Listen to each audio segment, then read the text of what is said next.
Okay.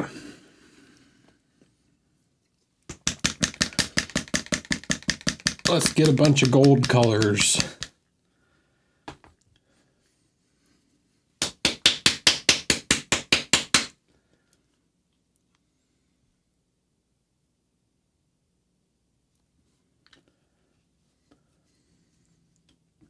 Some black. Some Mr. Carlson Gold 79.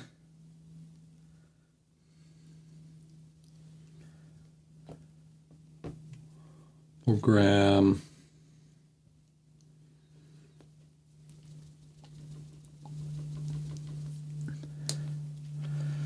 some yellow ochre.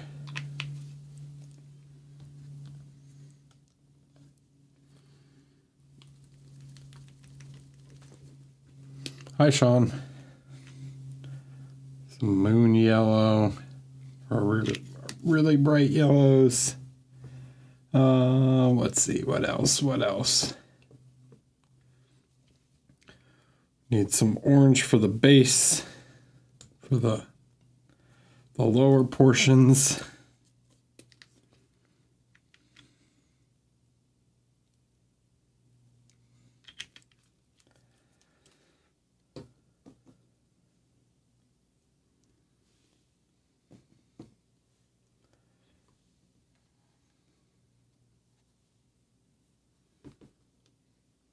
Then we need some kind of light greenish tone for the sky, some kind of light bluish green,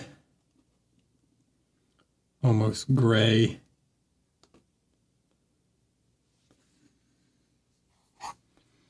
Yeah, we can use a little camo green.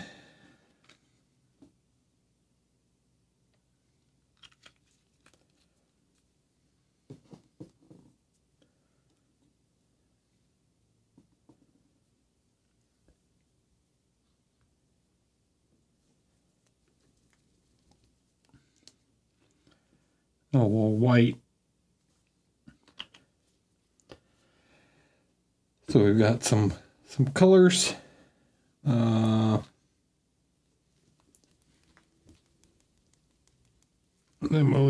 we'll grab this pale blue gray just for a little bit more bluish lights.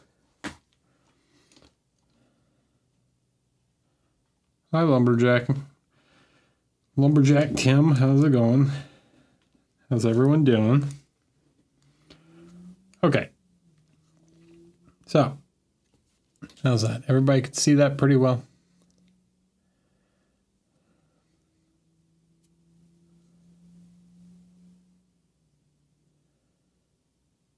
Dude, I think my city's on fire. Like, I went outside and went to go grab a sandwich before the stream, and everything's all smoky up here. Or down here, I guess, for you, but I don't know what's going on.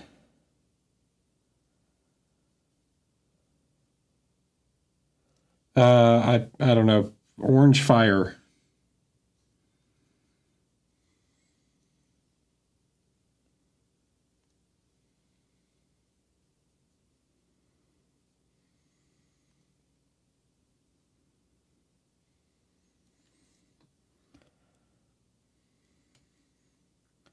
All right. So what we want to do is we're just going to slowly soften some of these transitions. I want to get these layers kind of nice and thin. I don't want too much. I don't want them to be too solid, because the goal here is I like the sketch, so I'm just going to be slowly building up the layers and then refining as we go. So little small patch tones to make little adjustments and smooth out the transitions.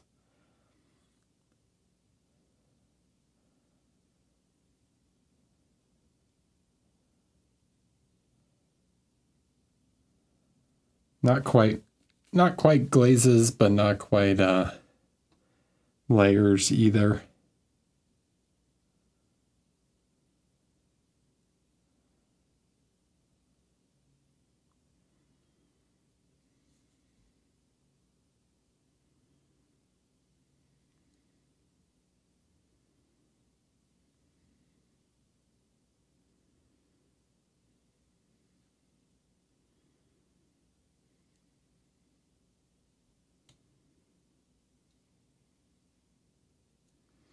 Is that what's going on? There's a wildfire up in Canada and it's getting all the way down here.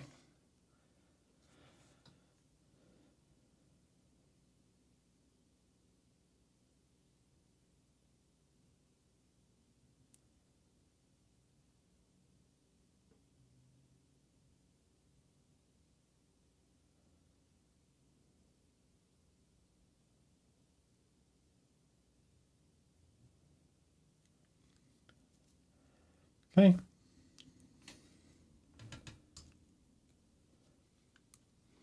So we're just going to keep going around this idea. Mix.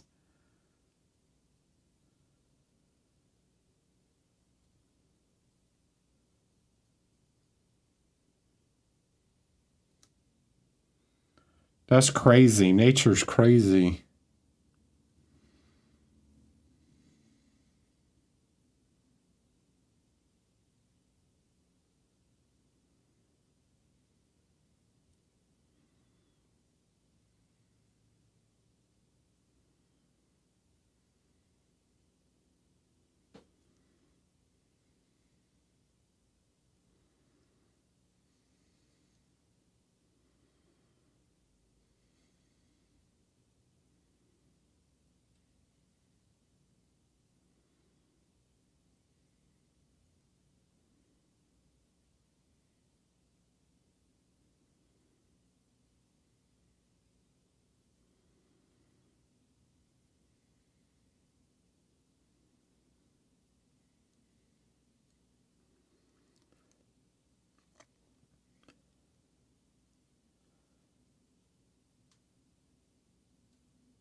I assume there's some kind of like warning to not where it's really bad to be like, hey, maybe don't go hang out outside. Just saying.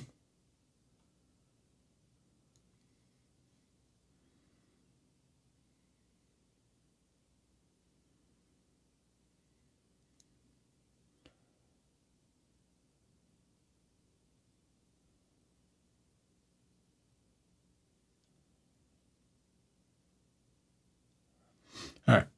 So as you guys can see, I'm just going to go around all the areas.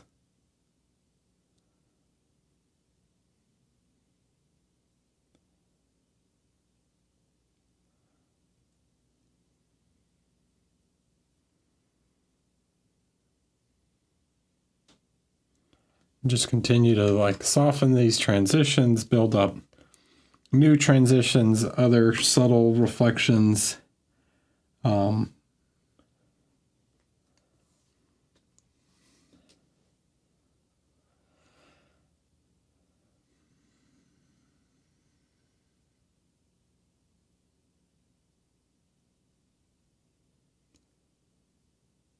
Grabbing a little bit of all the tonalities.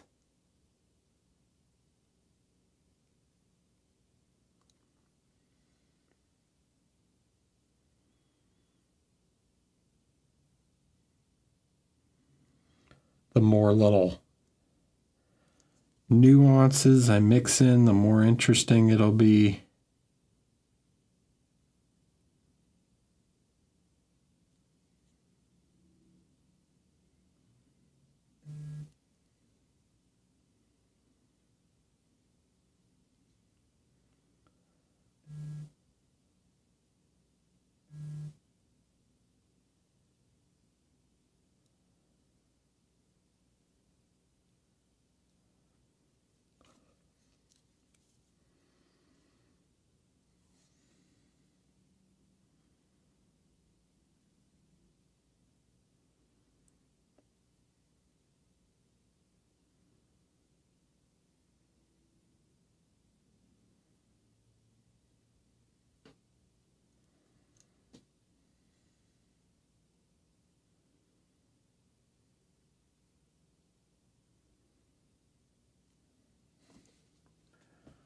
I'm actually going to go ahead and, since we're on detail work, we're going to be doing a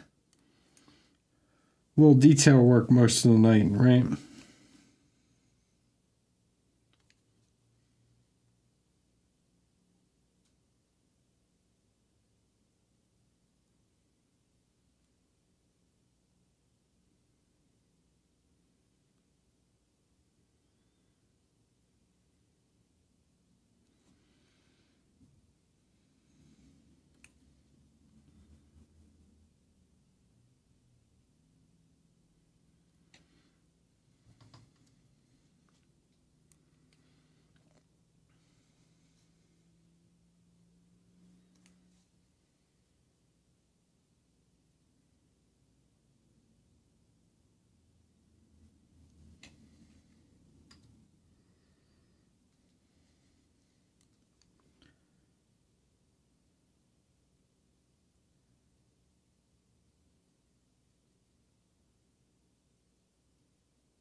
The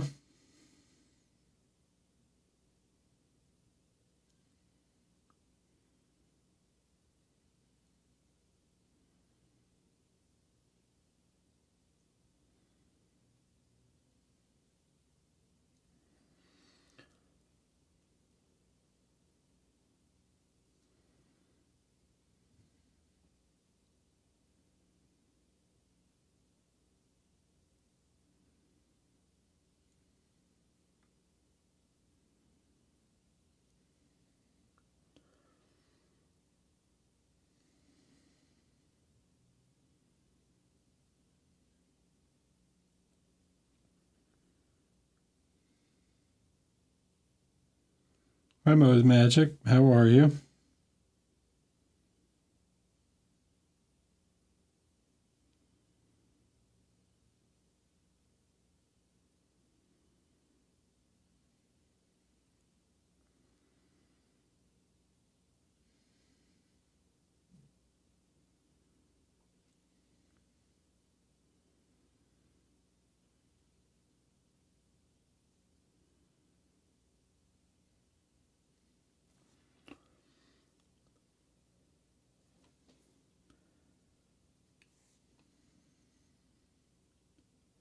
Right. So, right, what I'm doing here, and you can see occasionally I'm doing these little like dots. As I build up all these little secondary layers and things, it's going to slowly start to introduce like more little reflections, and then I can come back in when I need and pop in a few like sharper reflections where I want. So say I want I have this like main reflection source right here, right? But if I want, I can come in and create a little shape for like a secondary reflection there.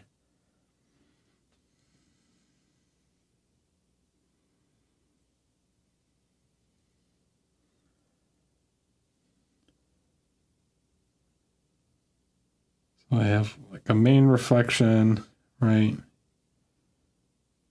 And then who knows what it is, but maybe there's another subtle, more subtle secondary reflection.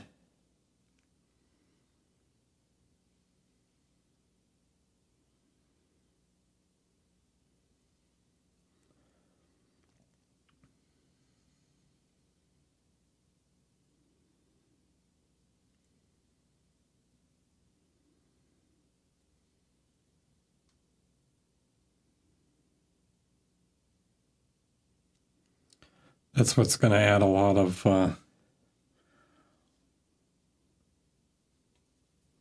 that like noise that you would get in like a highly reflective surface.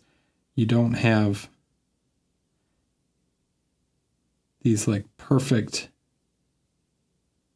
you know, I don't want to paint it like it's just any normal surface, right? I want to introduce all this like noise and kind of randomness that you get in really highly reflective things.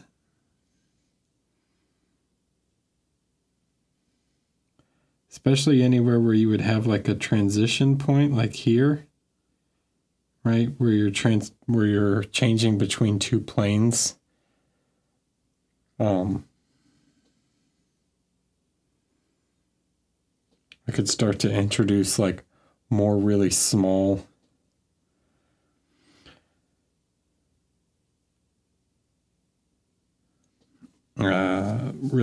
reflections that just create this noise.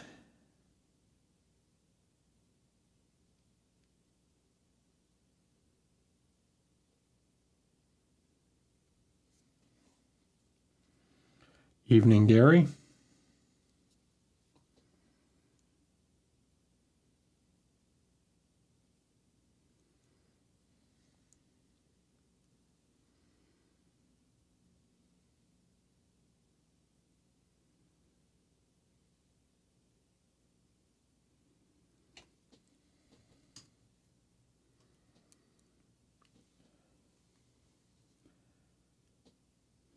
Another big one is going to be to come around and line around all this trim.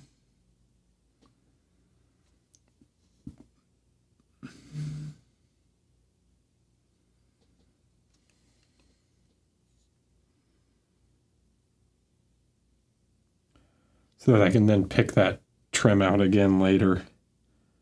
But I want a really sharp separation between the trim and the armor. It's the main plates of the armor.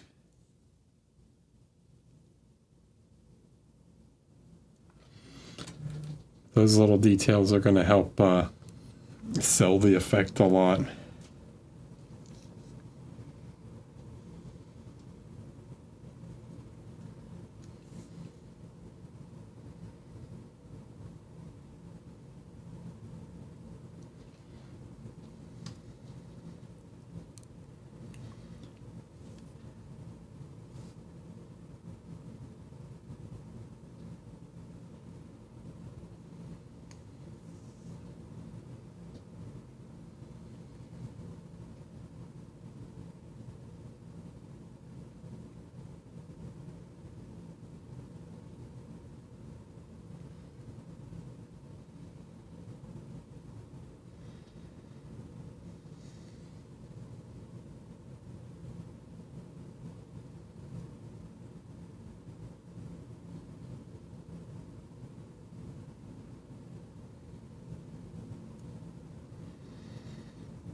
Dude, I'm a strong supporter of the Oxford comma.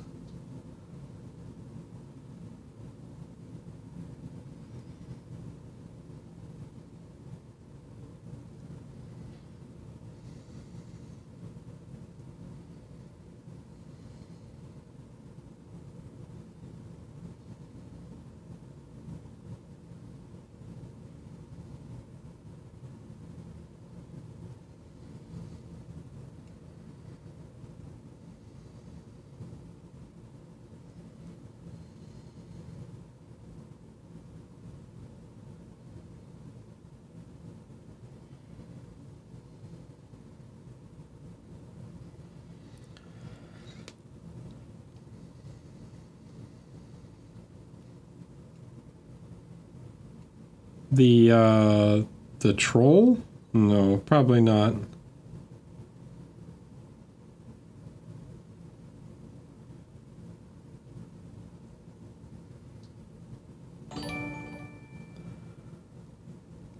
Black metal, hello, welcome.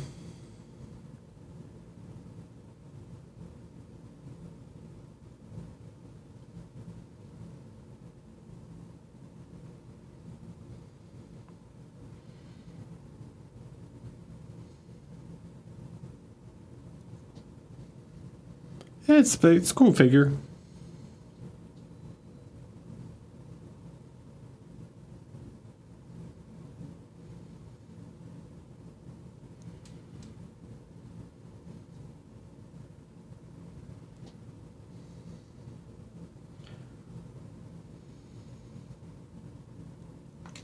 All right.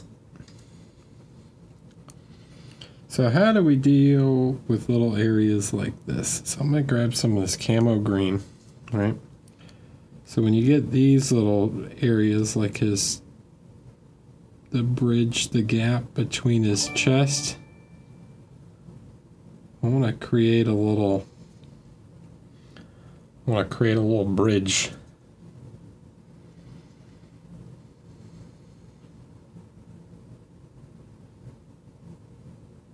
So on this side now, I'm going to start using some of this camo green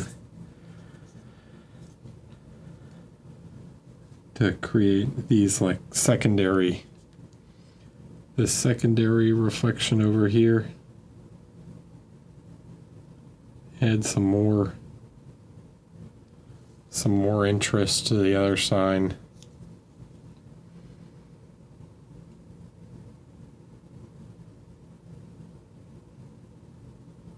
Try and help this shape out.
Okay, I overrated.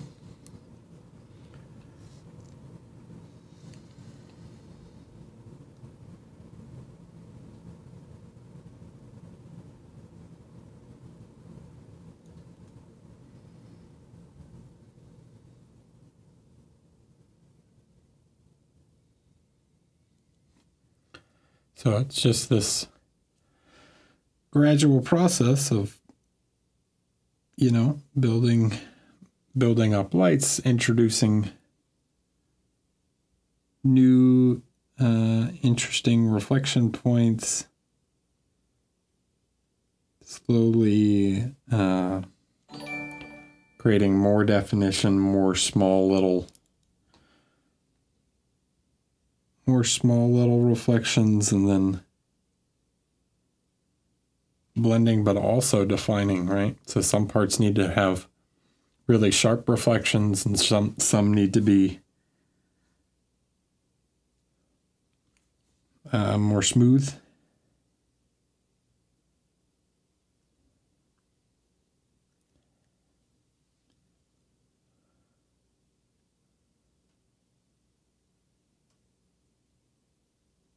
Cacador de estrellas. Hello. Hola.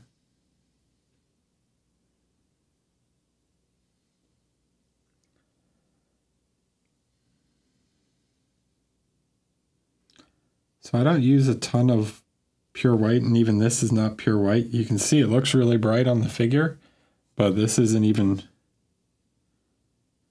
pure white. I don't use a lot of pure white on gold, but some really light yellow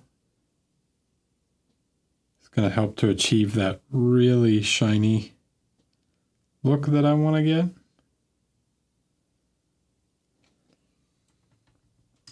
No, it's just yellow mixed with white.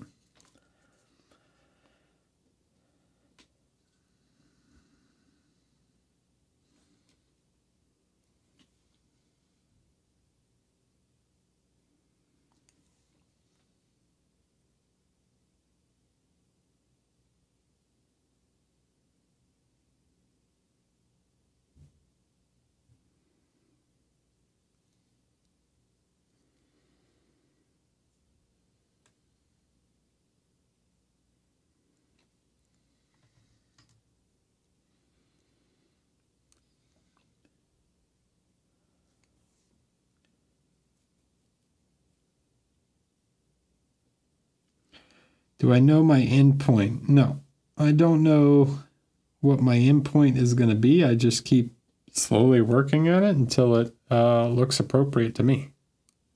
So here I'm going to take some of the orange mixed with this yellow ochre.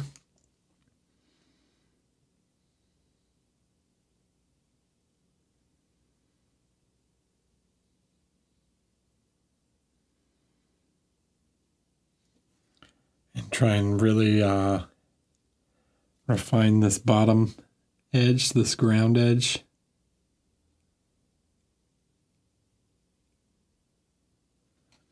So here, I'm going to switch.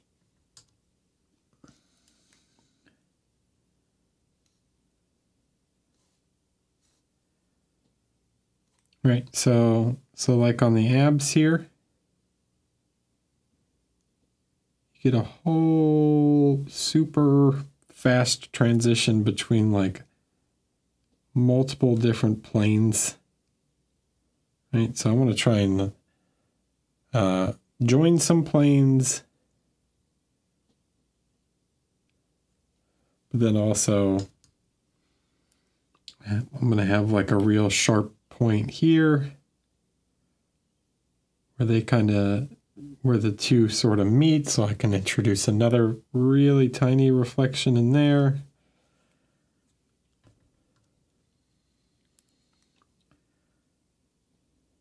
Then I can have a more subtle, slightly darker light, right, just above it. So you've got that whole kind of gradient that runs through there really fast.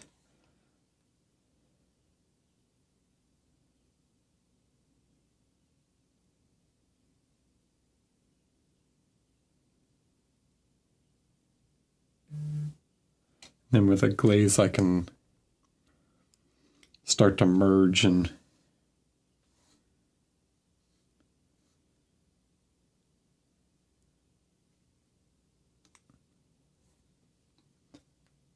blend them out a little bit.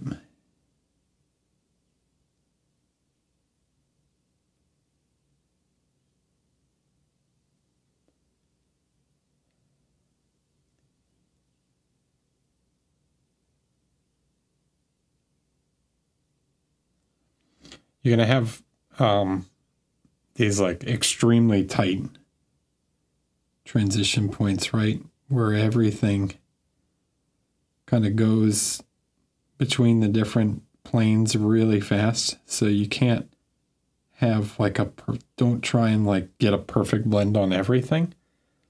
Let there be like some hard transitions in certain spots.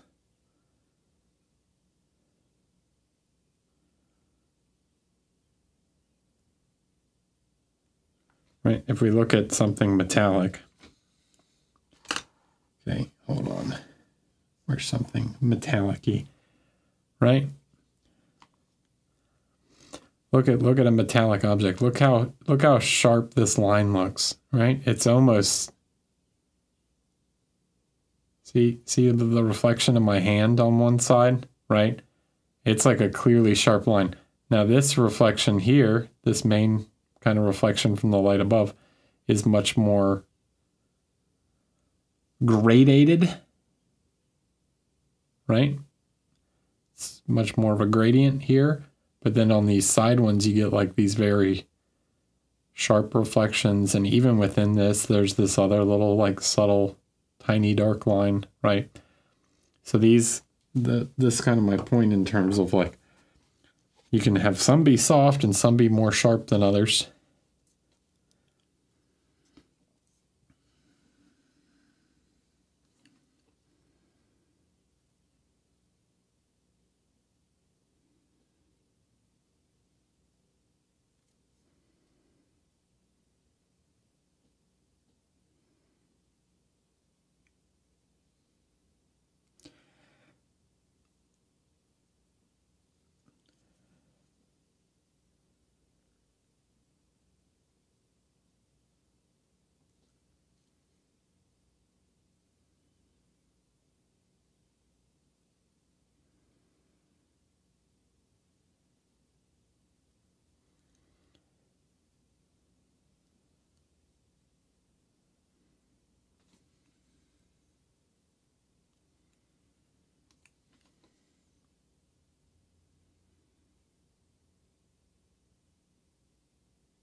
I switch brushes back.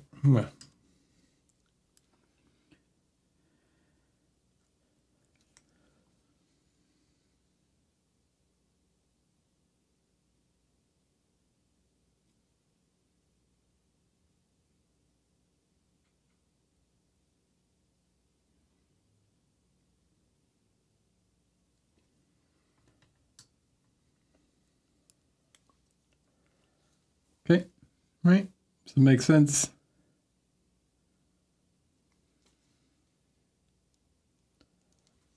Oh, I doubt he's polishing his own armor.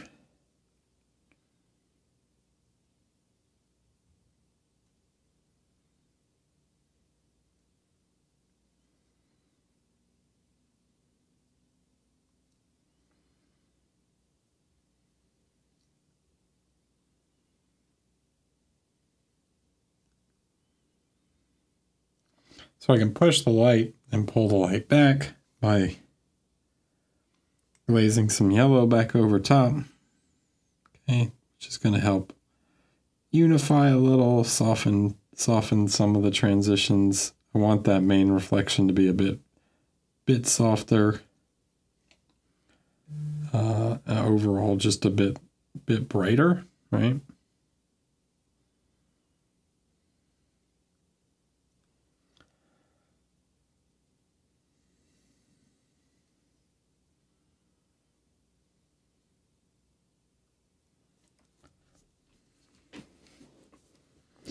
Then I go back in and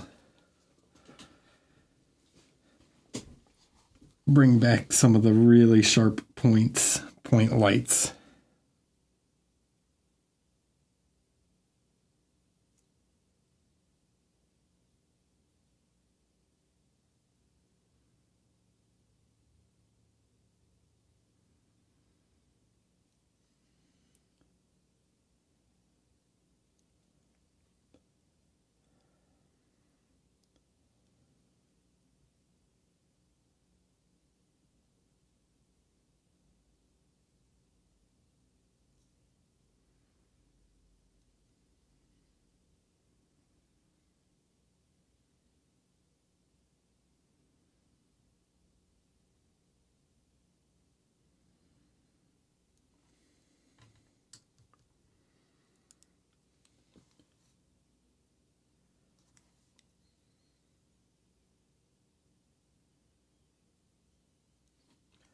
See, here doesn't really make sense for there to be none of this shape really faces towards the light at all.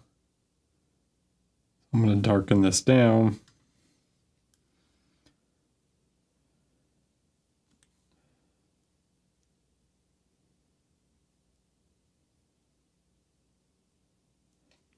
And then just have the ground reflection in it.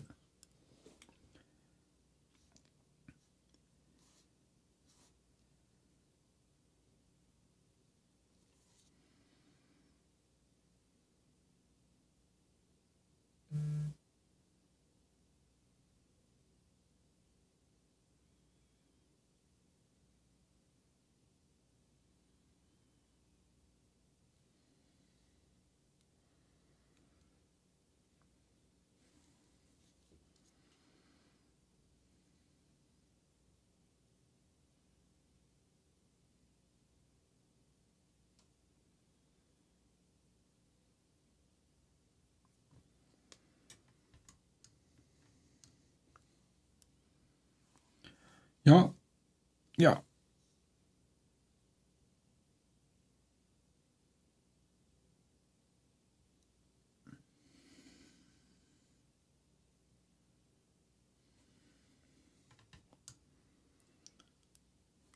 Okay.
Okay, something like that.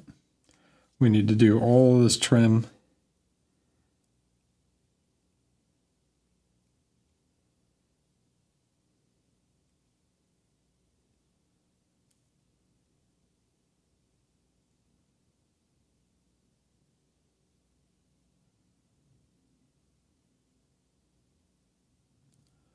Get these little armor ties. I'll paint those later.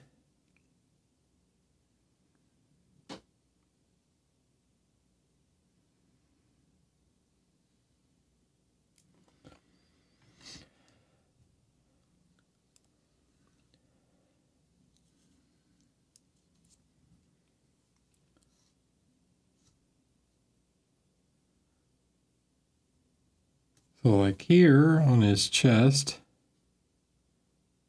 I can create another bit of interest by having this curve up a little bit.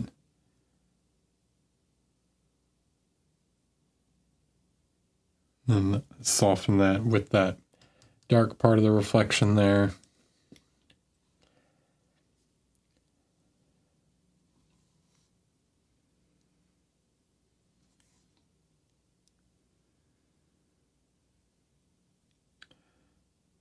The right color for skin shadows. So, I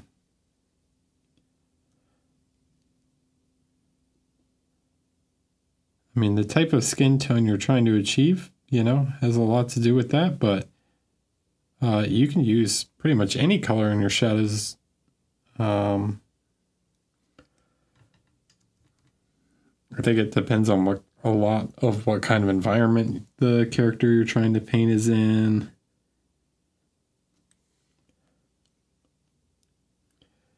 I will often mix a kind of color into all of my shadows. So I have one sort of harmonious shadow color throughout the figure.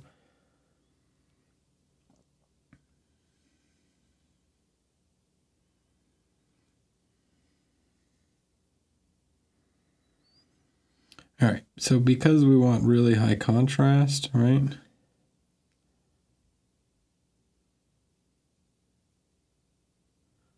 going to introduce, just like I did with the lights, I'm going to introduce these little like kind of spots of black. Or in this case, like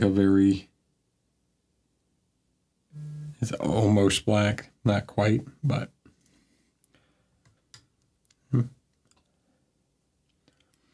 And then I'll go back and soften those with some of the mid-tone.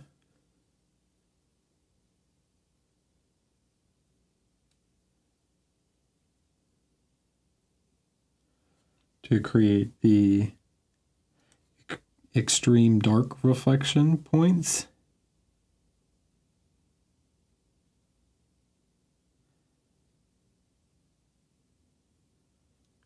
Just like I would use little spots of white to create the ultra bright reflections, I can create really sharp dark reflections. Learning any NMM is kind of the same. It's not really about the color, right? You can paint in an NMM in any color. It's more about where you place the reflections than anything else.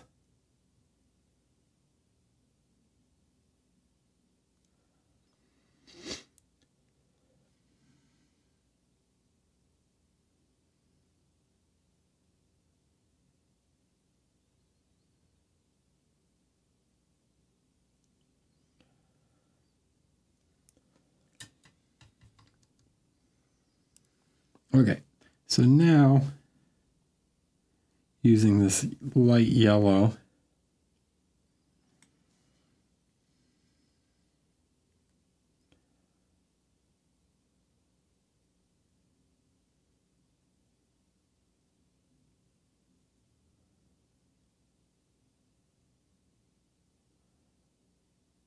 use this kind of like a edge highlight to go around and really try and like create some sharp reflections. This is not my brightest light, right? It's close, but it's not my maximum light. I'm going to create some shapes that kind of like bend and join different panels of the armor to create a these like really sharp where the armor kind of like bends and curves on itself. I'm trying to think if I have anything really metallic-y to show as an effect, as this effect.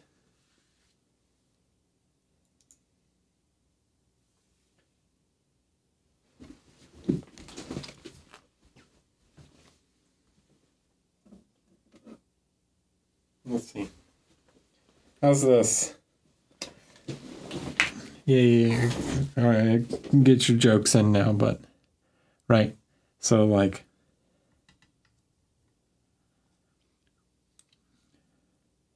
see, like here where you get some of these edge highlights, right? But then you get these little like sharp transitions and these kind of like lines that connect some of these volumes together. Yeah. I don't know. I was trying to find something else, but it was the only metallic-y object I had at hand that had lots of little curves and stuff in it.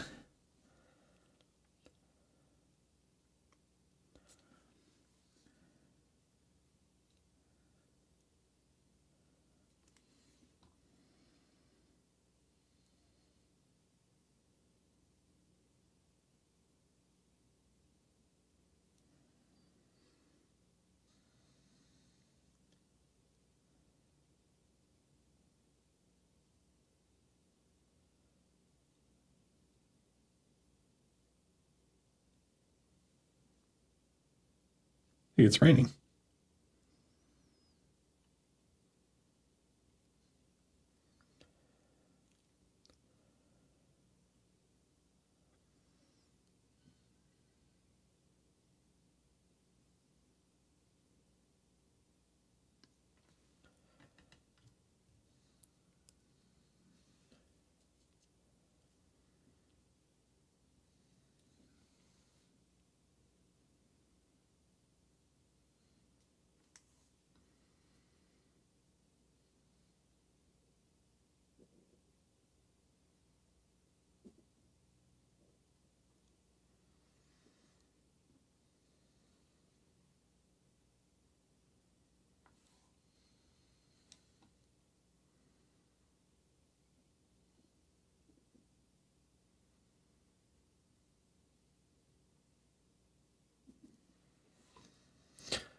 Okay.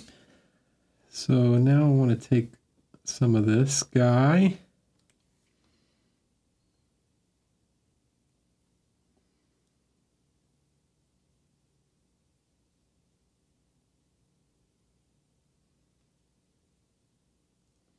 start to carefully pick out some of these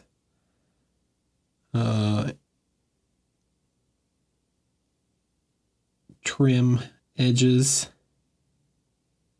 Notice I'm not going the maximum light on this yet.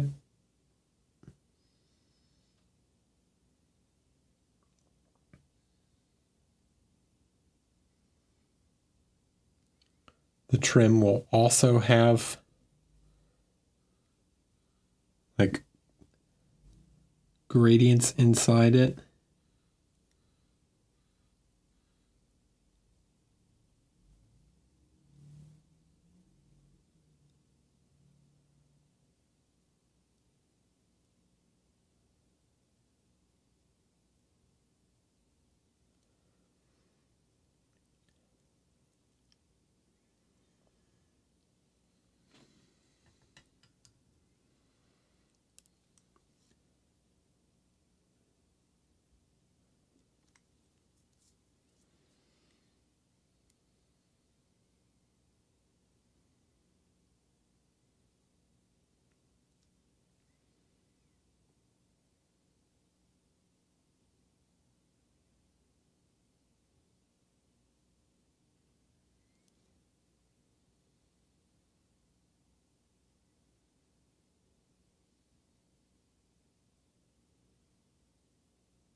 Okay.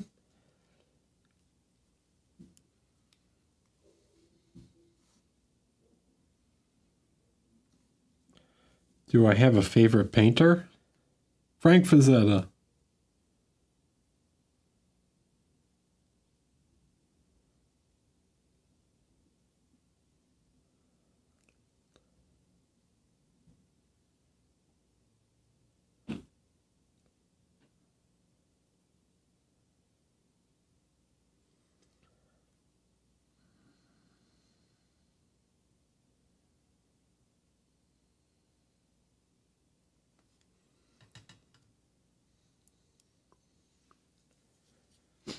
He's the GOAT.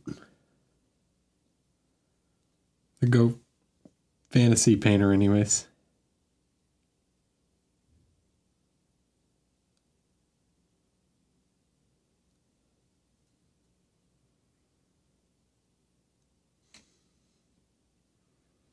You want to see it zoomed out so you can see more like this?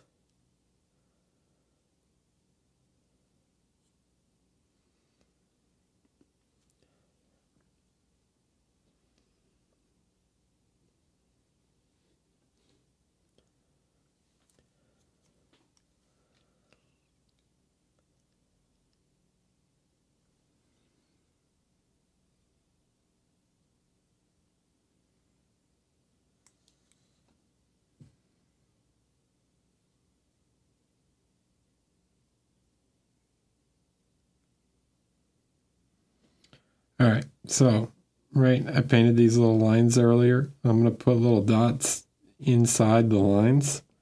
These are going to be like little sparks, little flares. The tings.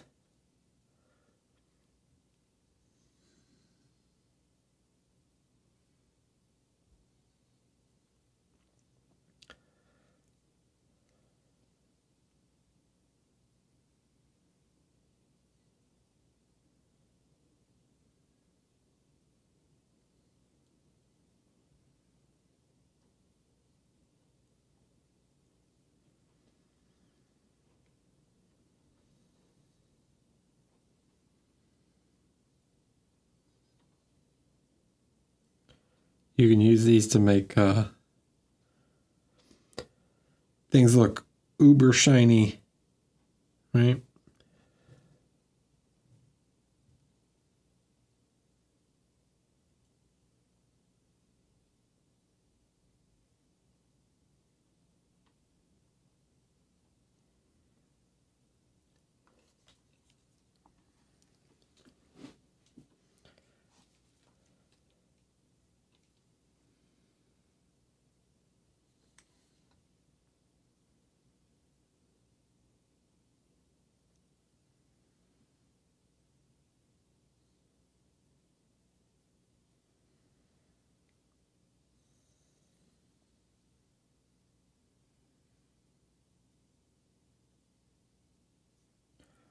basically reading these as if they're like super micro volumes, like maybe this, you know,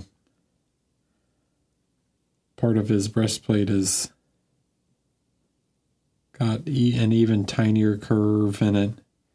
It's clearly not machined, right? So it can have a, you know, more subtle hammered curve to it. Now, one thing I'm not loving is I don't quite love this shape. So I'm just going to get rid of this.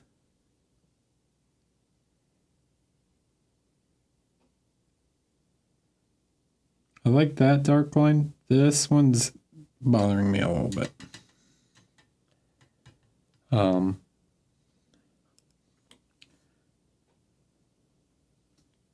It's a little too much at the moment.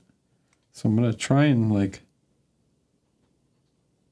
bridge this line here to make that transition a little more subtle.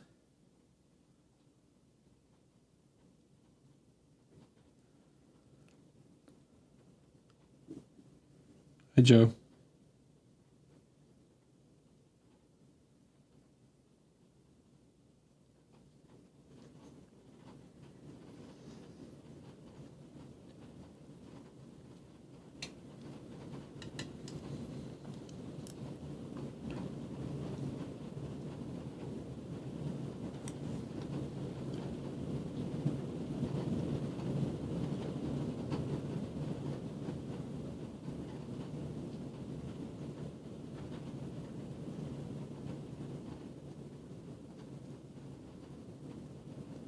Oh, can you guys hear that?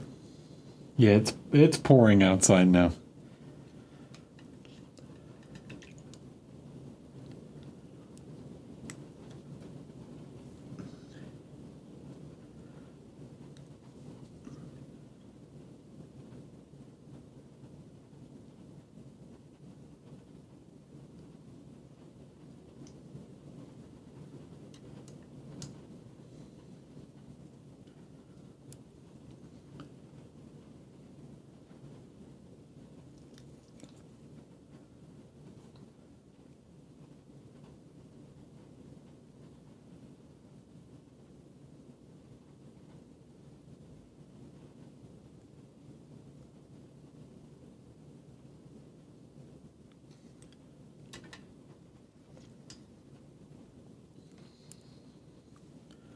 Yes, I will be at Monty this year. Of course.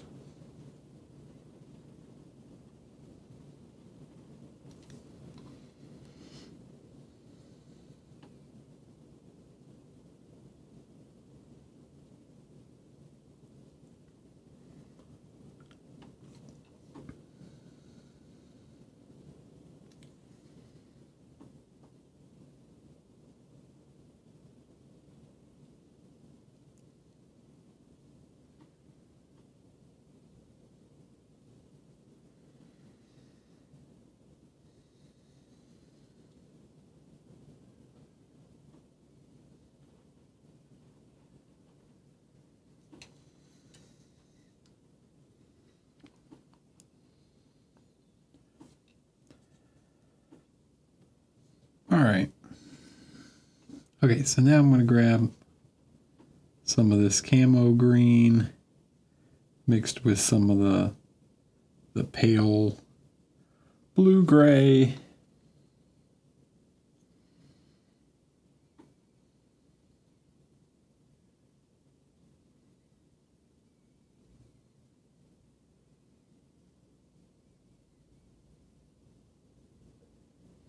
Start to push some of this other side.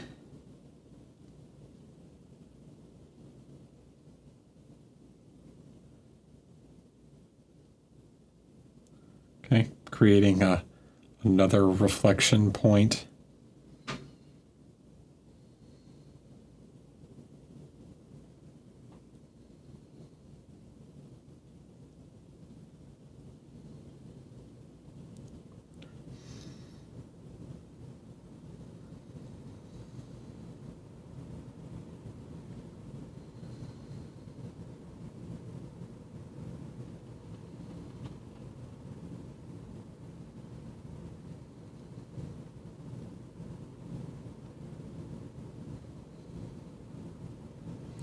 November, always the second weekend of November.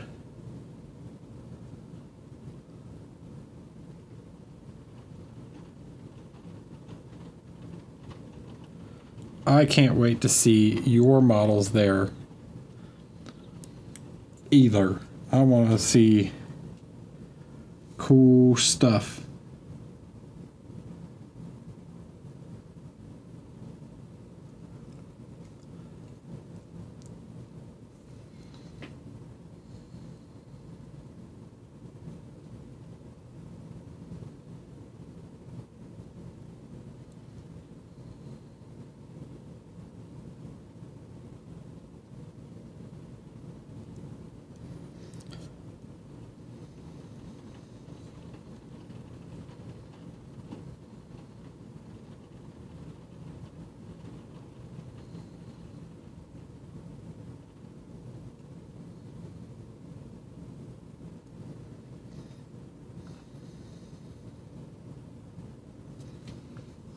That's a little too light.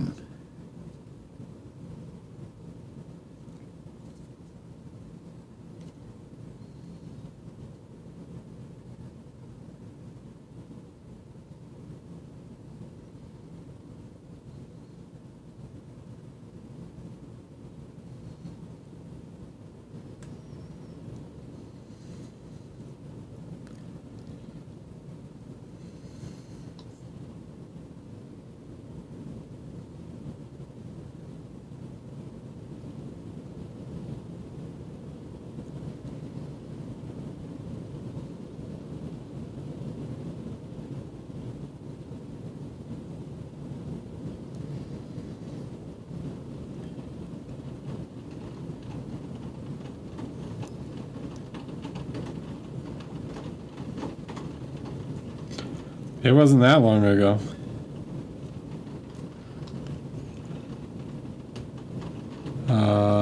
I was a student of Alfonso in 2019.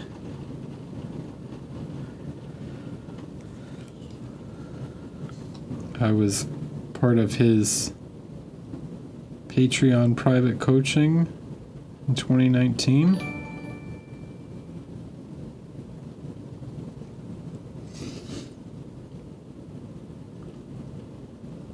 Thanks, Eduardo.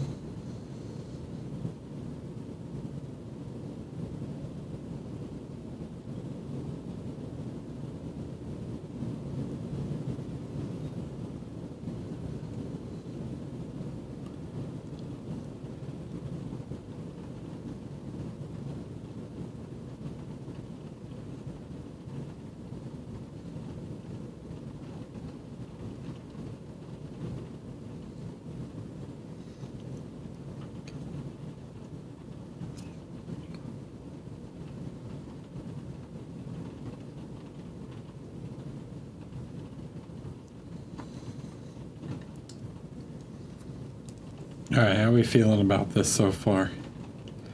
Is it starting to look metallic-y yet?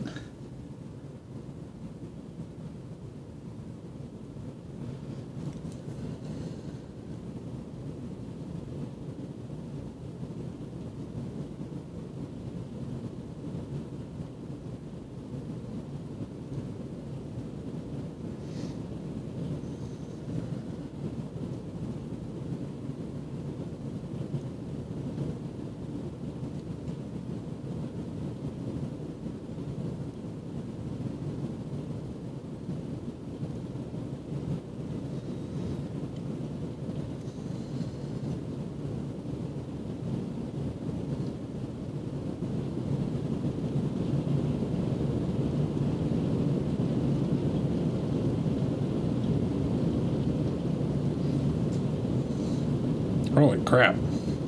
This is like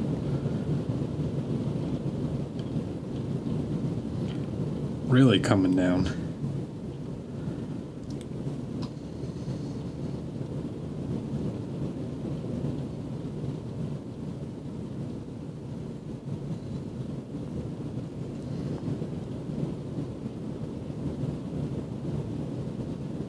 I also hope I don't lose power or internet. But if I randomly go off stream, you guys know what happened.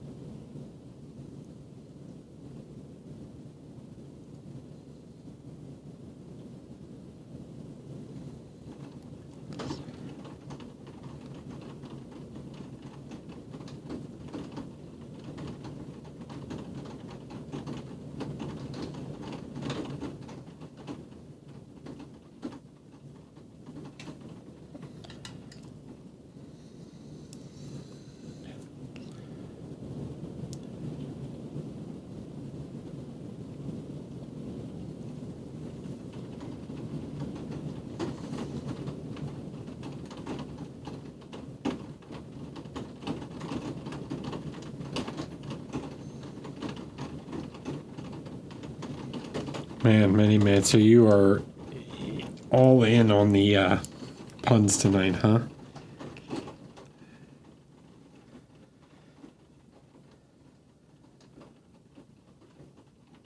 I don't even, is that even a pun?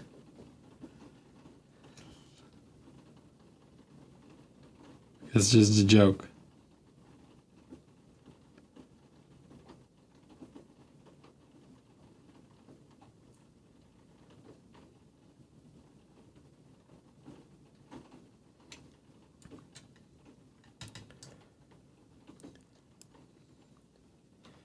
All right, so I'm looking at this, right? I got this kind of reflection here, which I want to tone down the top of it just a touch.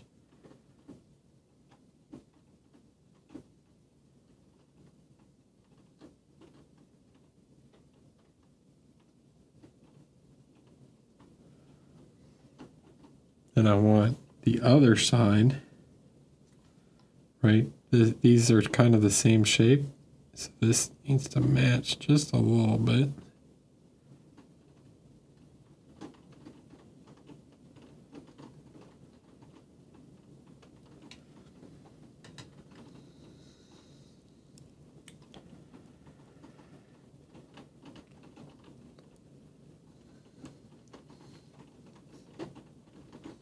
I think this dark part can come forward some.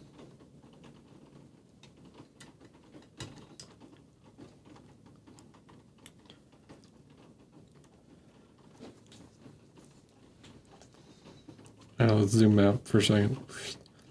Okay, what looks wrong? What is not quite working about it?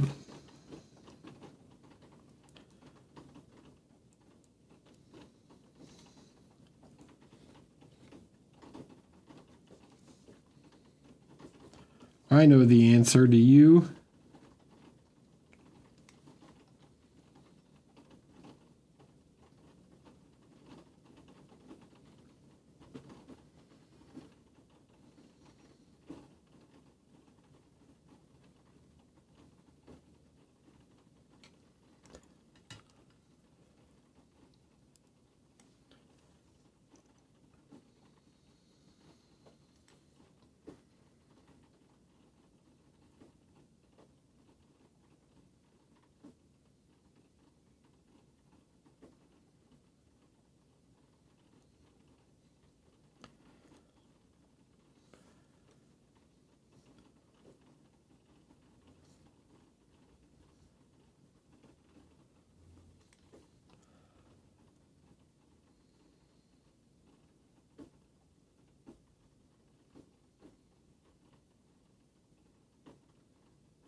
See ya. I'll give you all a hint about what the big part of it that looks weird at the moment. And it has to do with the chest.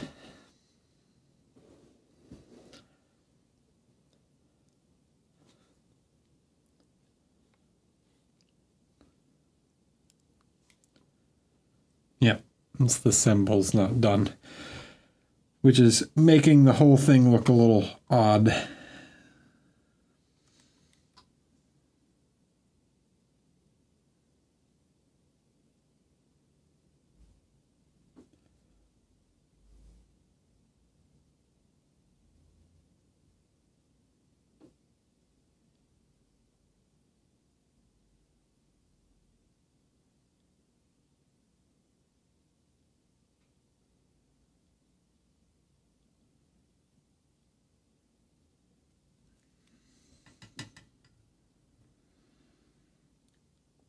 Hi, Reedy.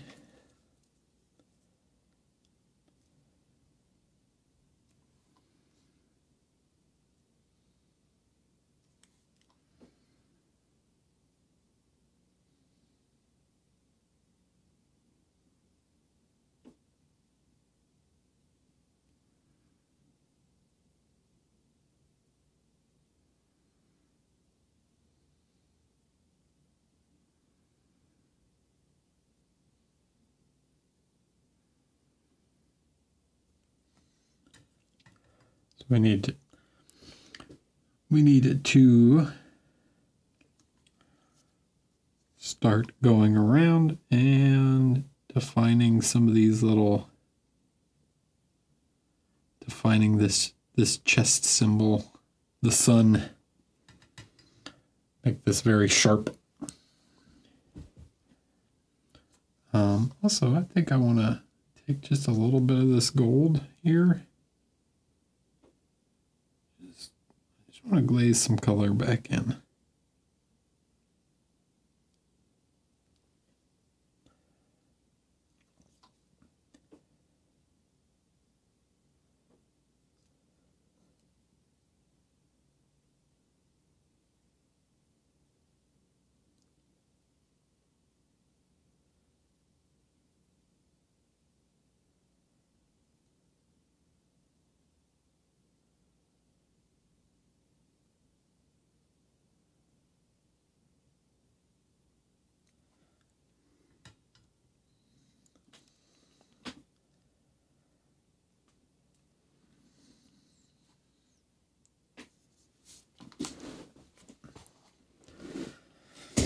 All right. Now,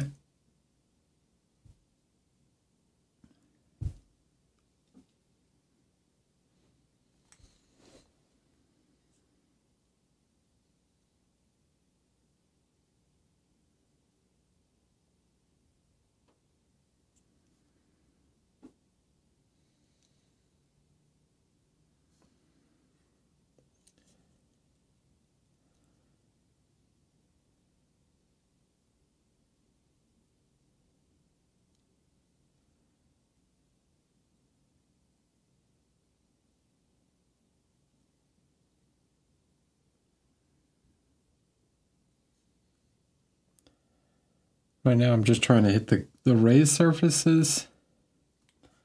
I will go around and clean up the areas around the little rays afterwards, so I get a really sharp kind of lines in between them.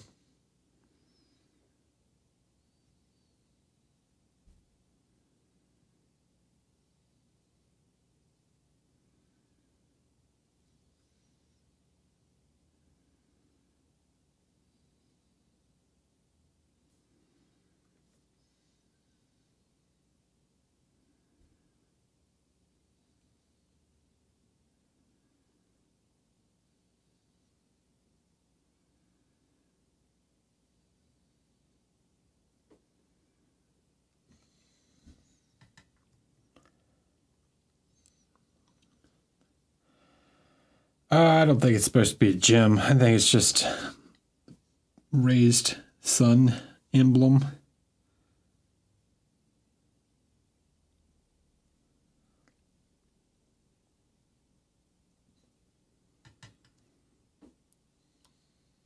Okay.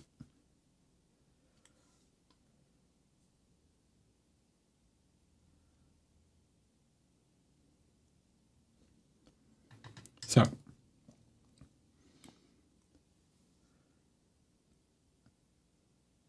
this is an exercise in color matching, but I want the top, I want to paint that thin line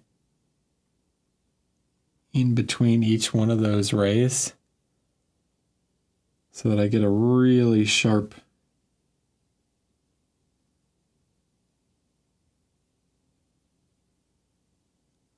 line of definition in between each one.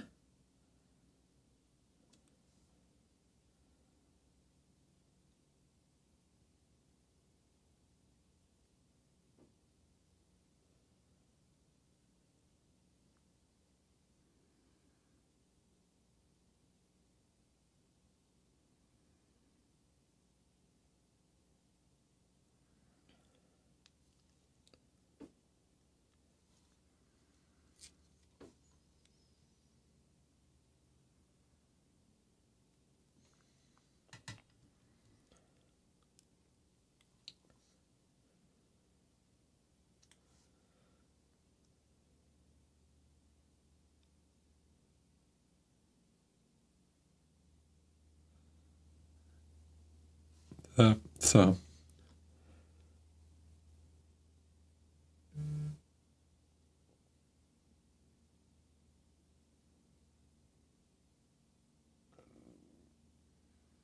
I want to round each little sun ray to be just as sharp as the sun ray itself.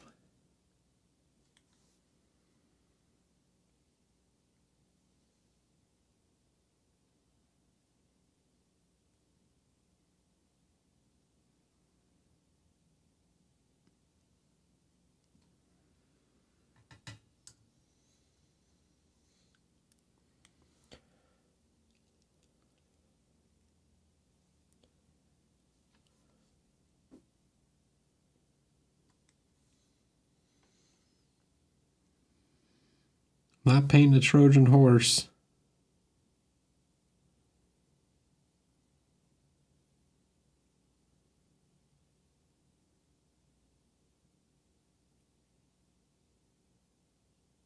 All right, so I just noticed something. Every other ray has a dot, which is very hard to see.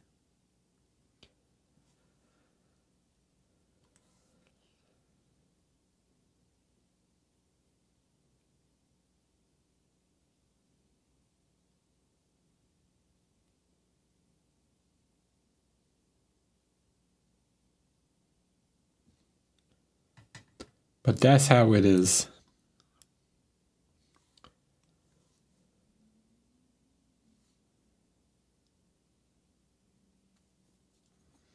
So we're gonna have to make it work.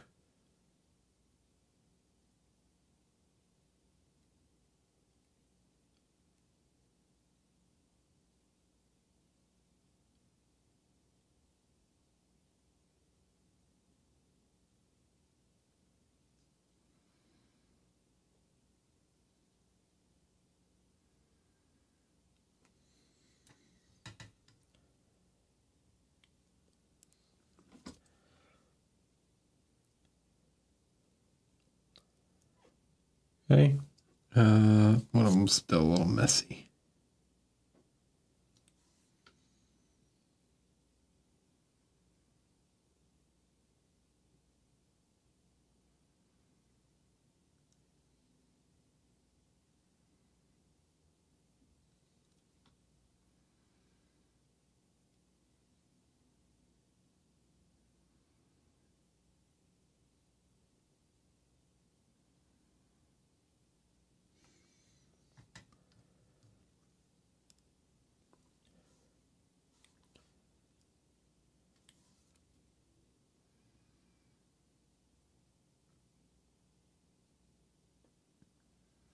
Okay.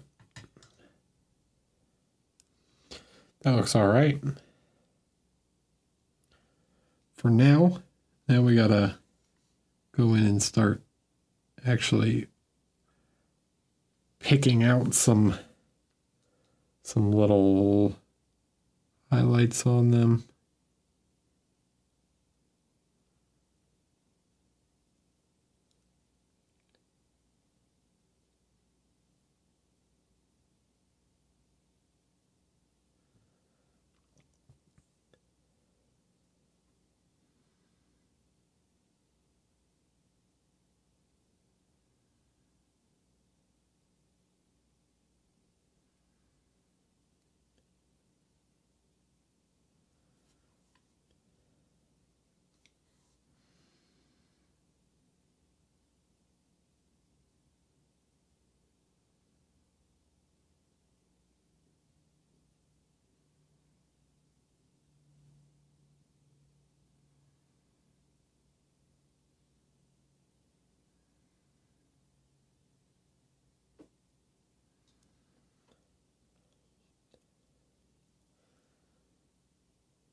Okay, just is starting to look a little better. Now, can you guys even see that there's more dots? Because there are.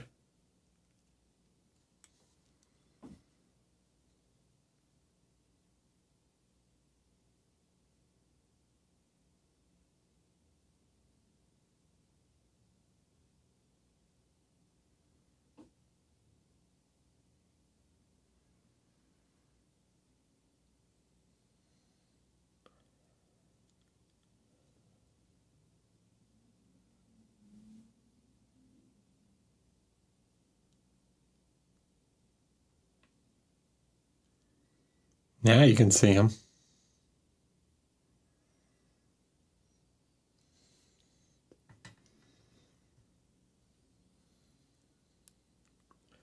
All right.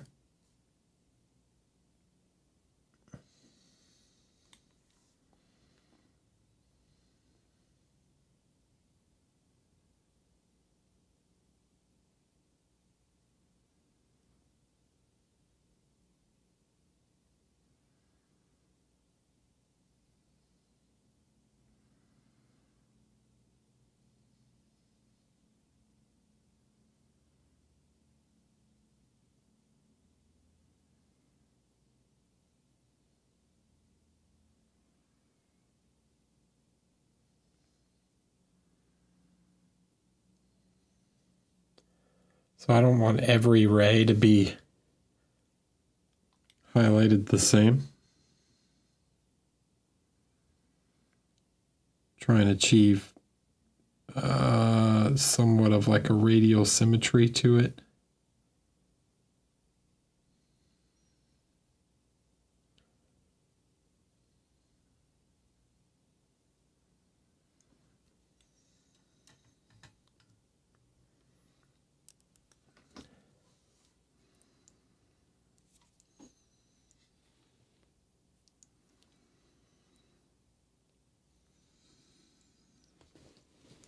It's so small.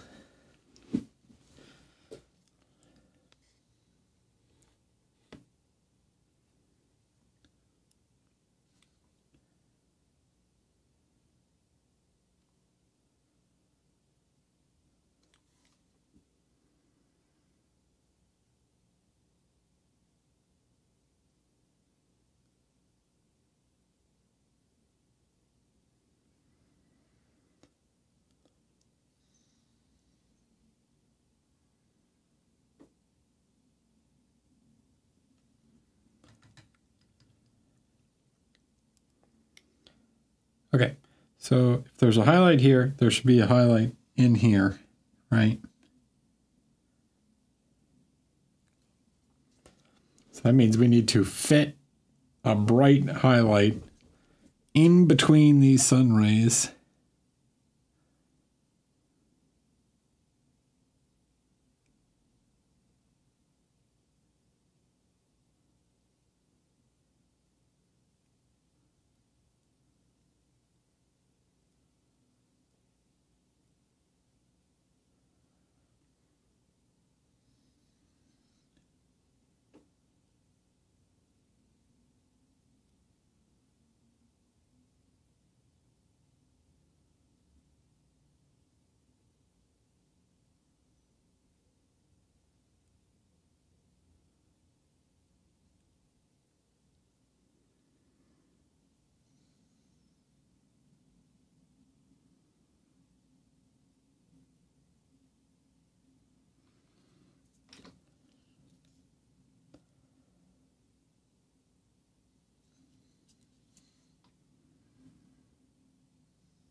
And then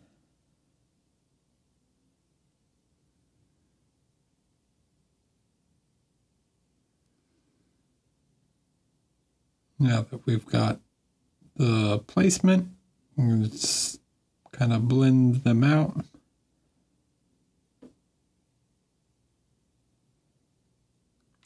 Right, soften that transition.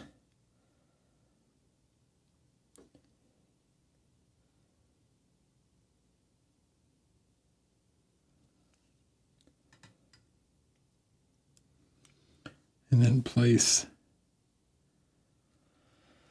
the extreme highlight.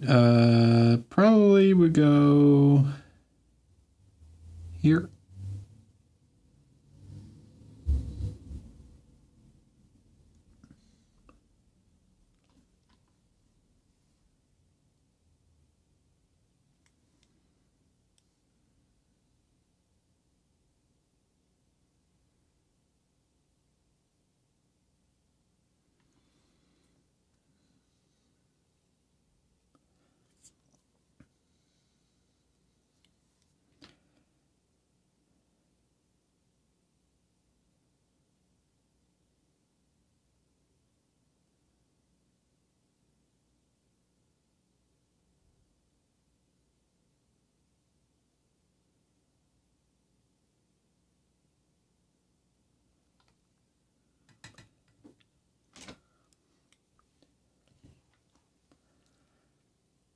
Okay, looking a little better.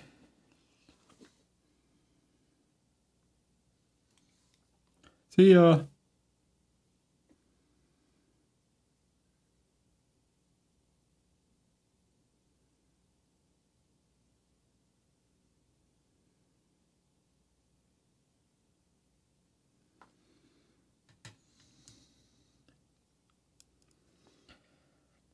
All right.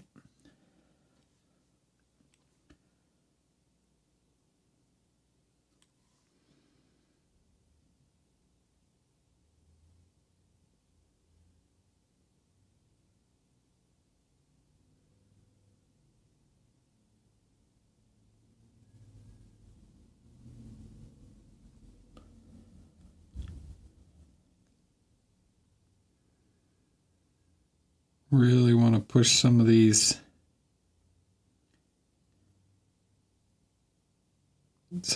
reflections, get some of these sun rays like really bright.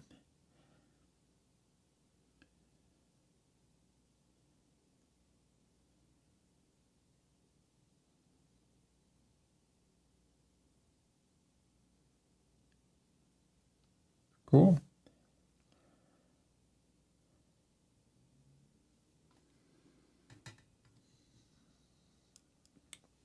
All right.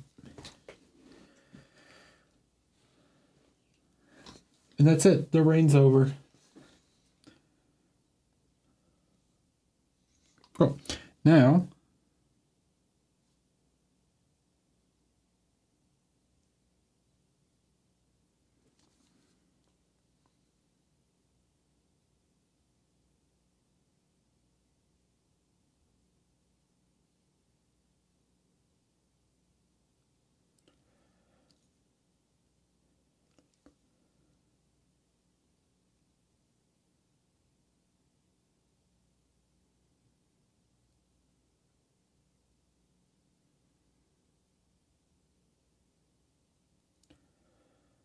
Need to make sure I get the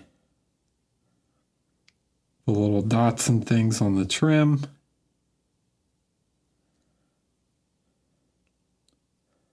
Makes the trim look shiny.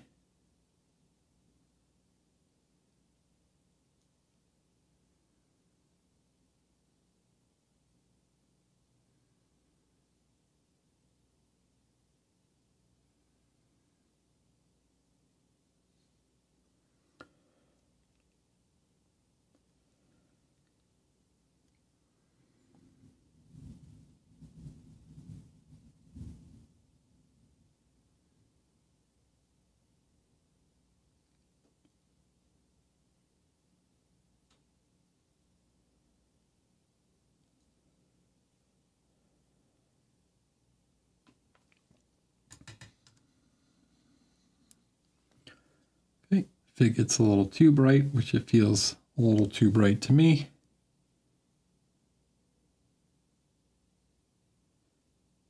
easy enough to just glaze some color back into it.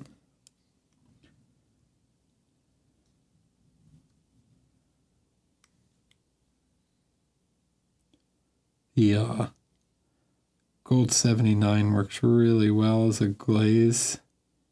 As it becomes, it looks very dark, almost brownish like this. You can see as you thin it out. Right, look how yellow it becomes as it gets thinner.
I'm always pushing that main highlight a little more.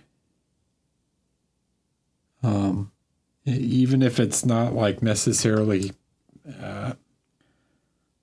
physics accurate, it'll help draw attention upwards, right? You want to pull the focus towards the face, so having bigger areas of highlight near the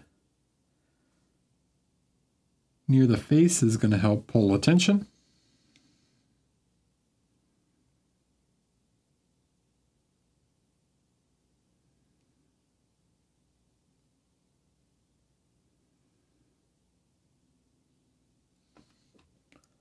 So I can make that highlight just a bit larger, right?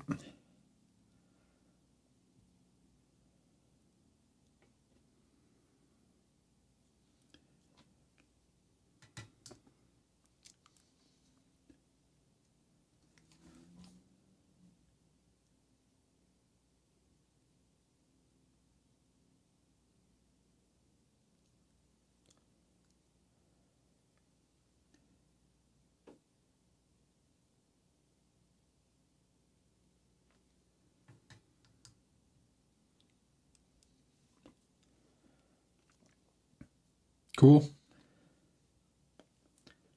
All right, one last thing before I go smoke. Do it on one of these just so we can see what it looks like.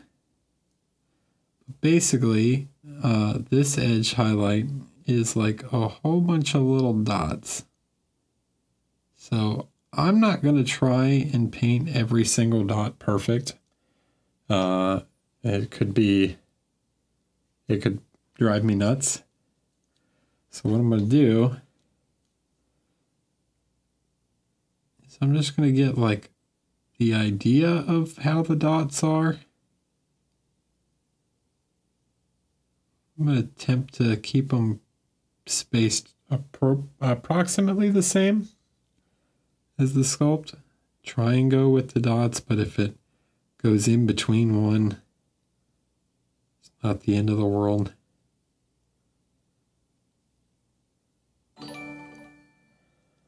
Right, so I paint a series of dots. Hello, Alarukar? Alarukar. Hi.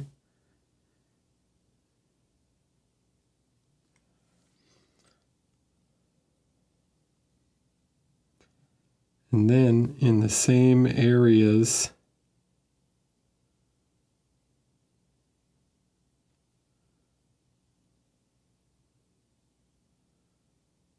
where I placed more light for the trim, I'm going to do the same thing with the dots where I come through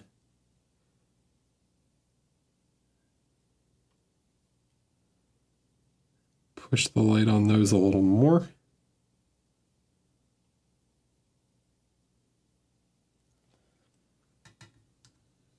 Thanks. And just let the level of brightness on each little stud or whatever they are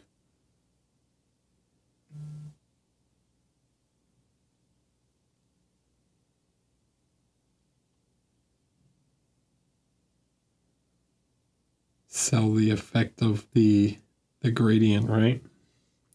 So just highlight some of them more than others. Just push the light a little bit more, right? And then maybe like this one here, these couple here, get a little more, and maybe one over here, couple over there, right?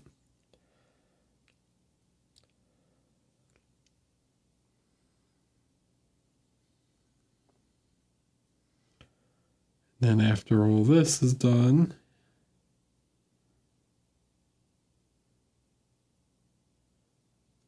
come back with like really small dots of that white or almost white. Just punch back in a couple extreme highlights.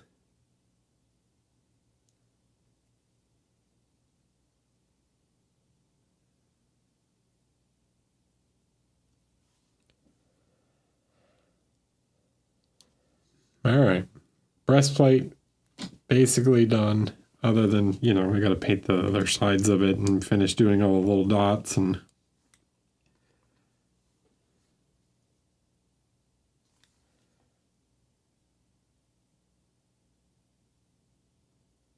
probably like glaze back over this, then and push them a little more.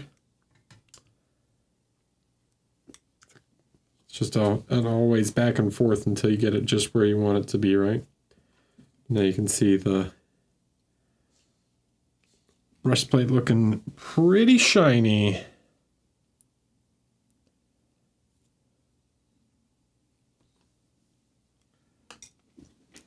Hello, look, it looks successfully metallic-y now. How does it look on black? Let's see what it looks like on black.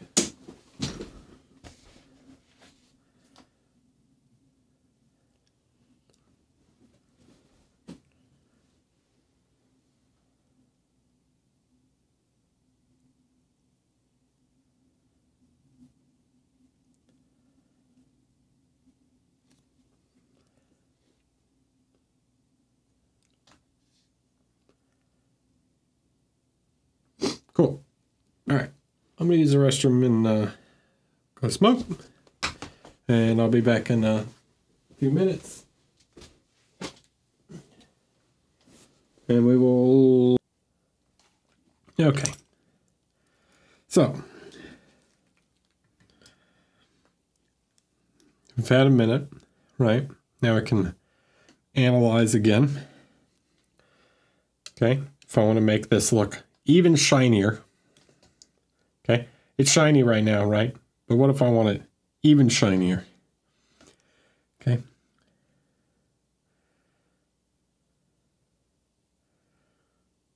I need to introduce more reflections.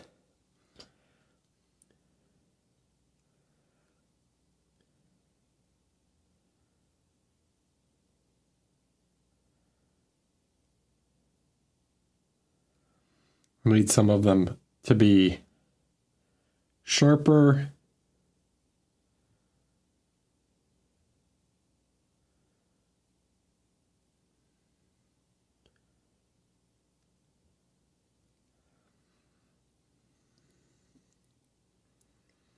Always more.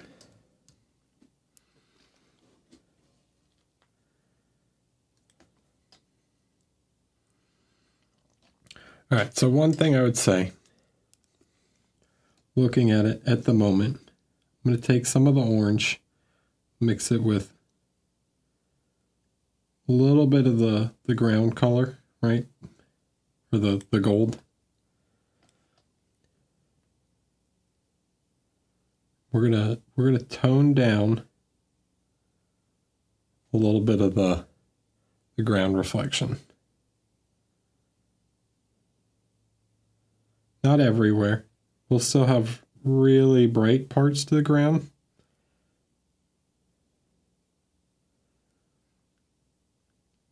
But it's contrast that makes things look shiny, right?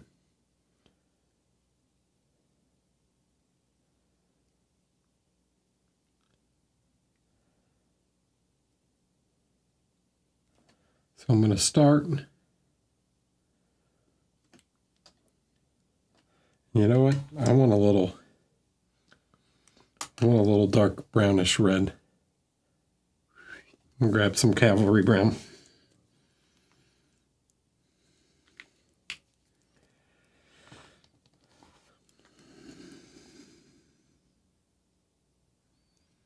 We're gonna glaze some of this guy.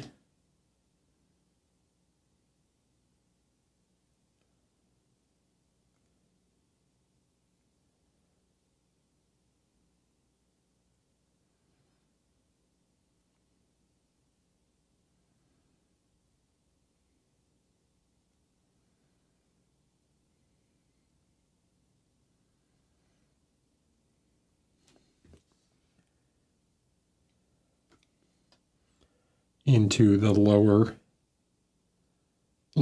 portions of the armor, right? The ground reflections.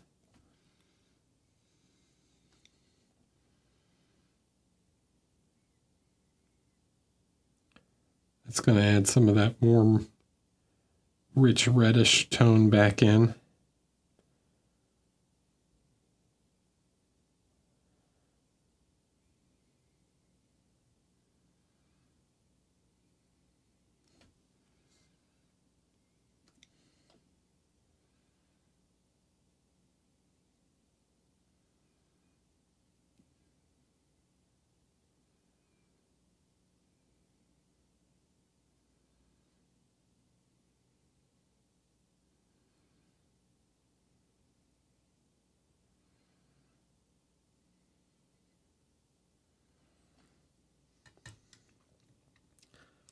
Okay, something like that. Then I'm going to take some of the orange mixed with the yellow, and I'm going to create a new shape.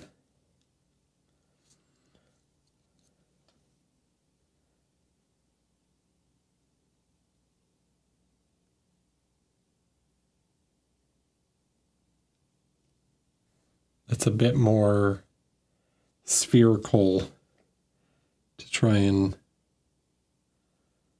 contour some of these. So almost like we did with the top, right? So it's like I'm flipping it over, okay? In fact, I'll just flip it over. So now in the top left of each one of these shapes,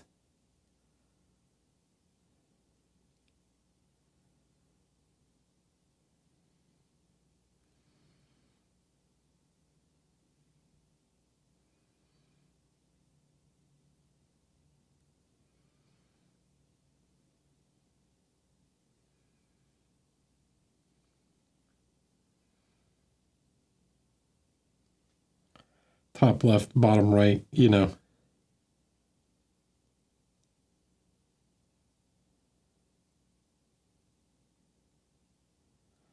Depending on your, you know, the figure's orientation.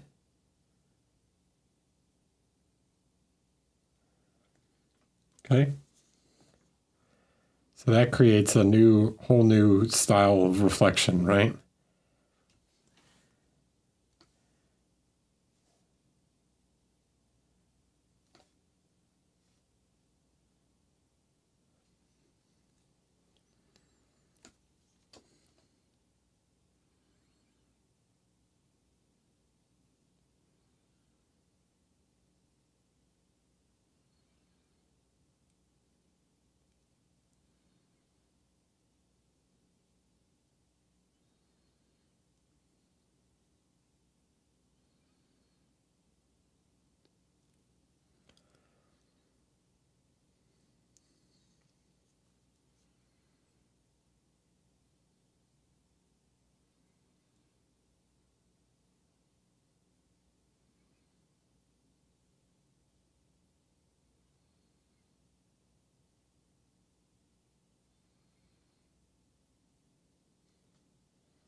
See how that kind of changes everything a little bit?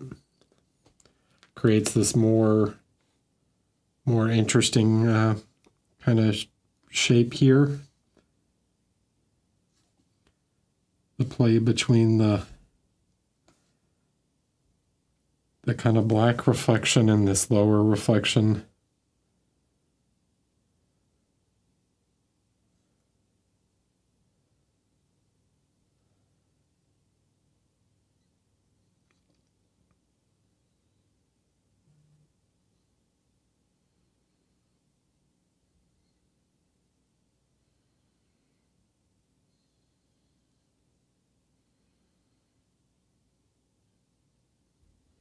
You get these sort of interesting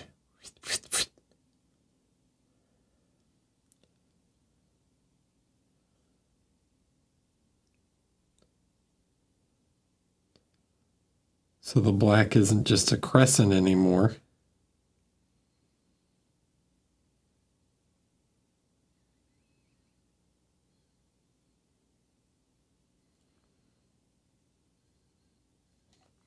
But creates a whole new sort of reflection pattern around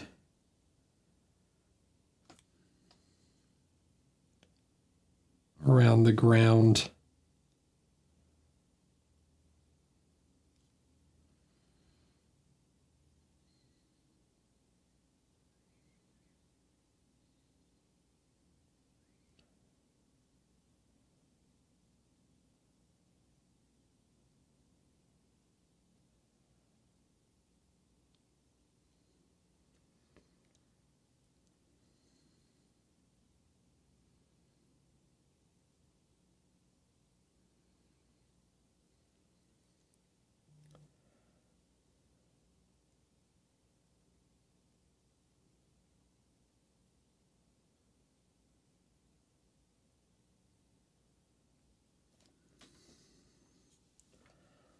Right? Makes sense. And we'll continue to smooth that out. Now, where can we add one more? We've got kind of we've got this main reflection here, then we've got one down here. We've got sort of the cold sky reflection up here, so the other quadrant, if we want to think of it that way, is one that we could do a bit more neutralish on the other side. So we've got the orange and the...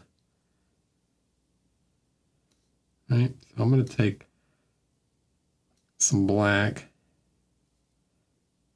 When you mix black and green, or black and kind of yellow, it sort of turns into this grayish green.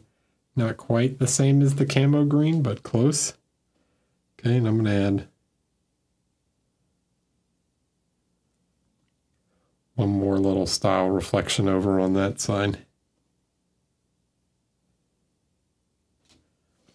We need to go brighter than that. That's a...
Cool.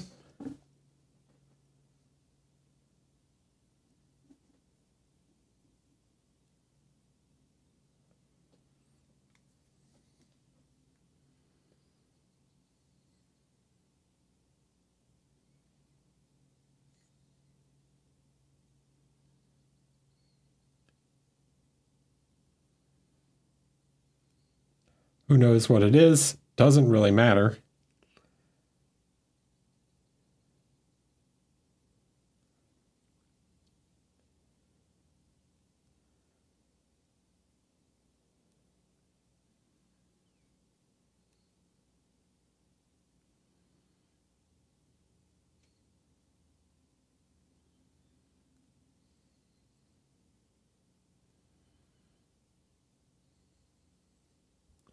It's just another little something to add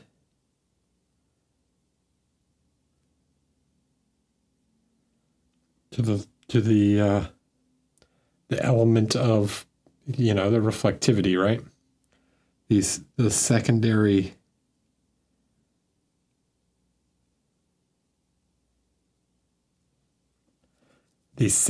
reflections that just, you know,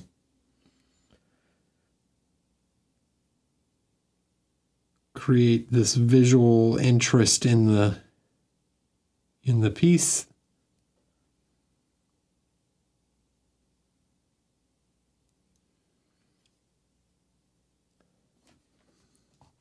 And help inform, you know, the brain that there's something over there.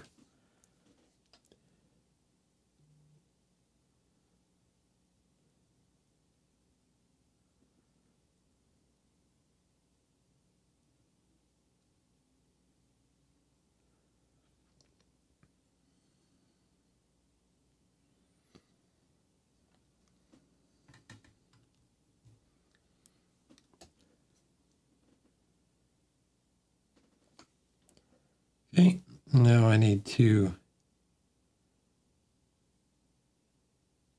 soften it out a bit. Help blend these two reflections together. Then I'll come in and I'll highlight them a little more.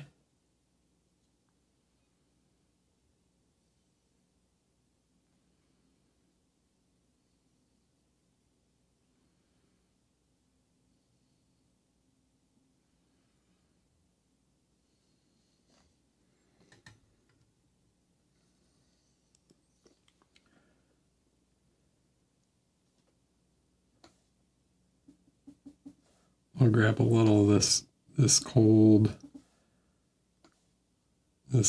grayish green kind of tone.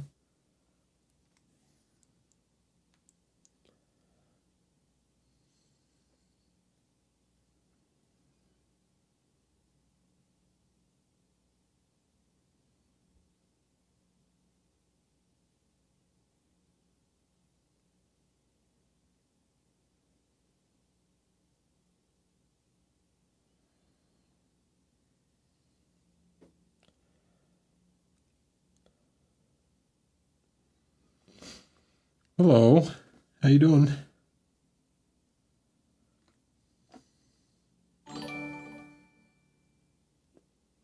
Welcome, Monkey Man the Third.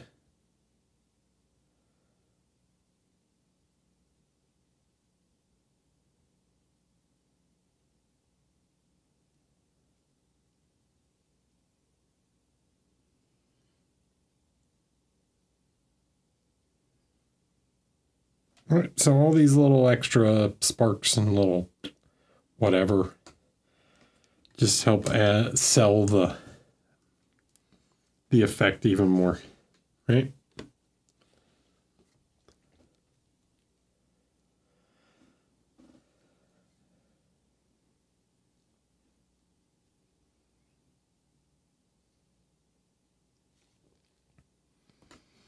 Easy peasy.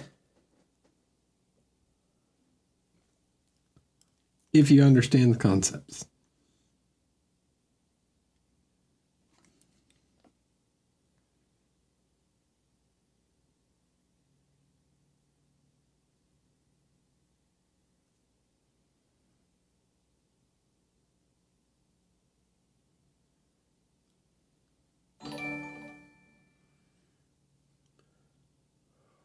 Orbiting Thunder. Hello, welcome.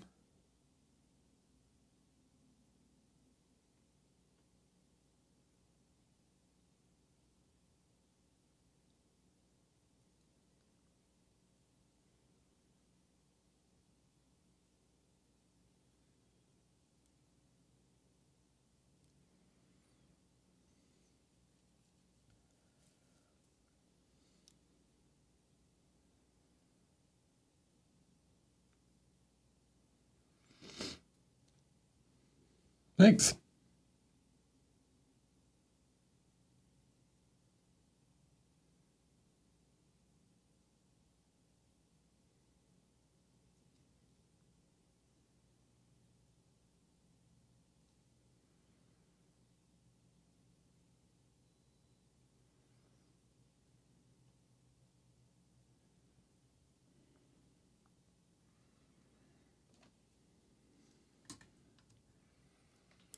Right. Now it feels shiny.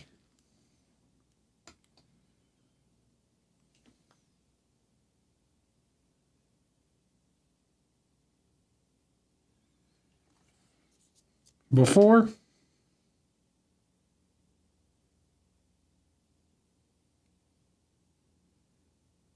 it was pretty shiny.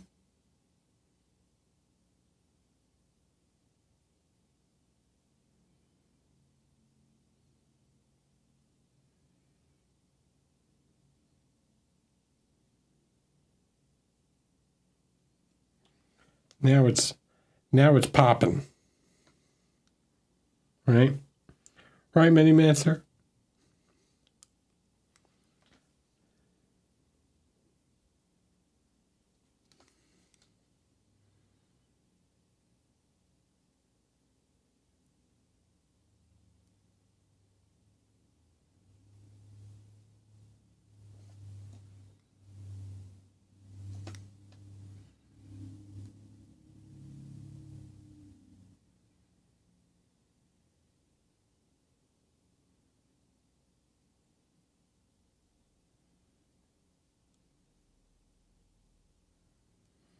Hey, there's always room for little additions and things and small little changes to the effect. Hi, Joaquin. You missed the whole chorus. Quiros. Quiris? I don't know how you say it. Somebody give me a phonetic.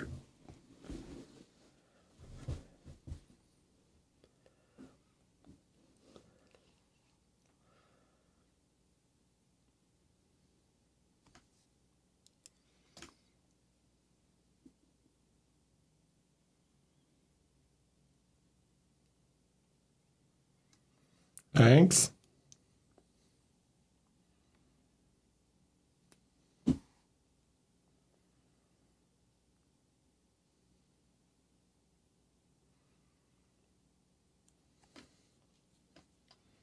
You didn't miss the whole thing. Just the main view. Still lots of little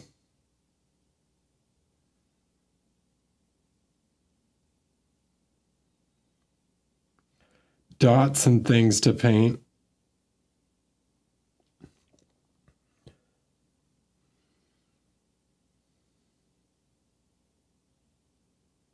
I think you could have fit a couple more dots on here.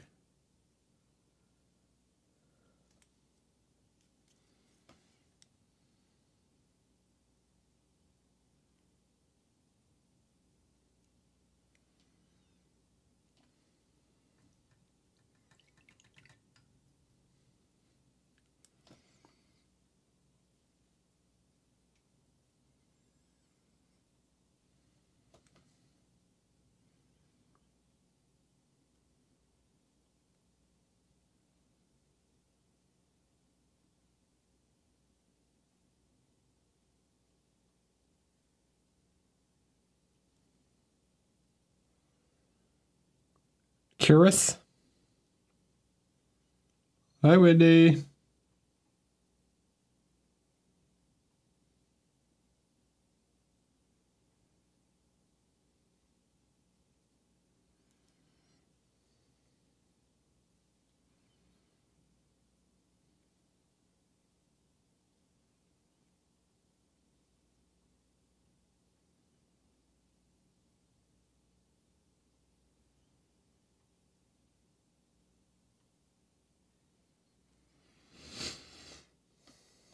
Not a problem.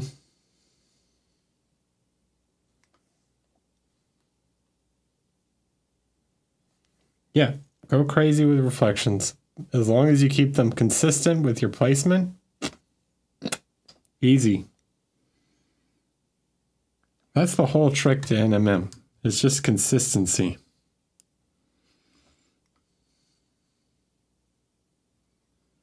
¿Qué tal, Mr. Ripper? Estoy bien.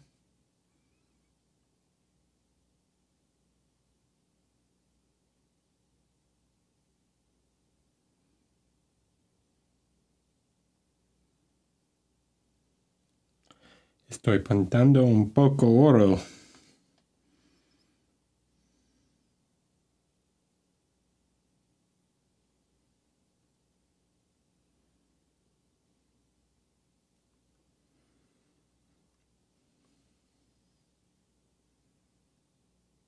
What's brass? ¿Cómo se dice brass? I know bronze.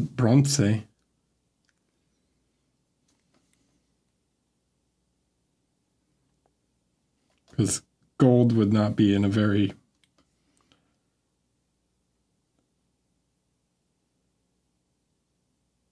effective armor. This brush is pissing me off. I need a point.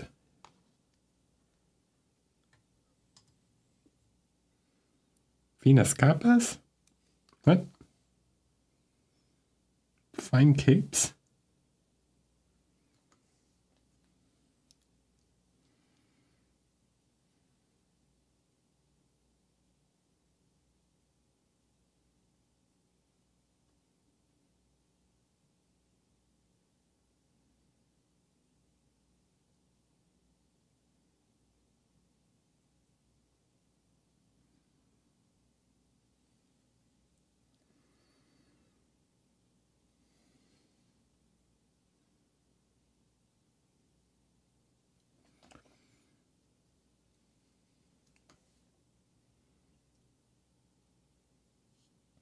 Oh, thin layers.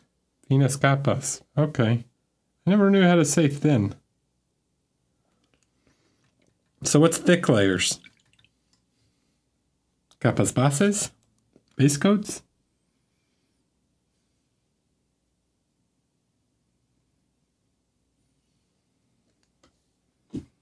Latón.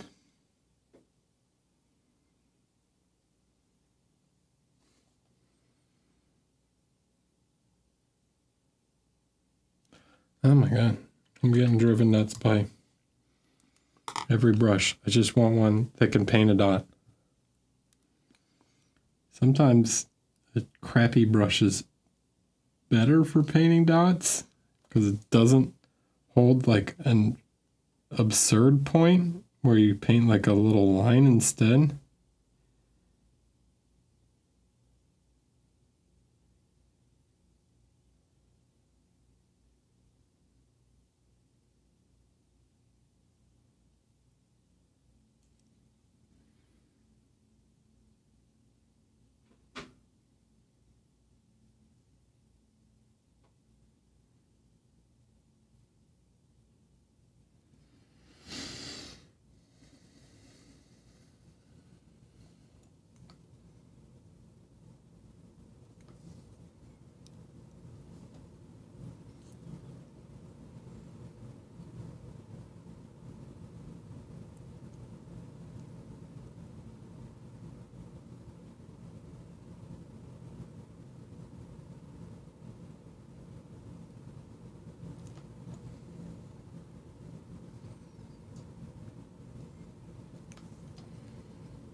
I've always heard capas bases, base coats. But I don't think that's really quite the same. Well, lucky for you.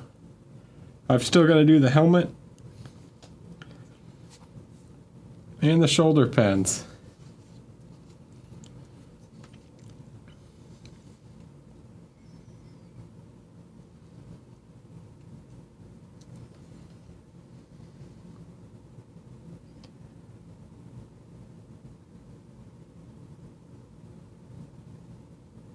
And for some reason, the only names for armor I can remember in Spanish, casco, easy, all right, helmet, casco, which I'm sure this type of helmet has a specific name, but it's probably Greek or Latin.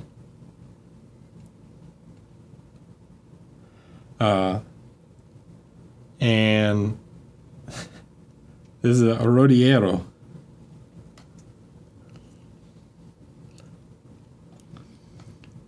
And that's the only Spanish names I can remember for armor. I don't know what a chest armor is called.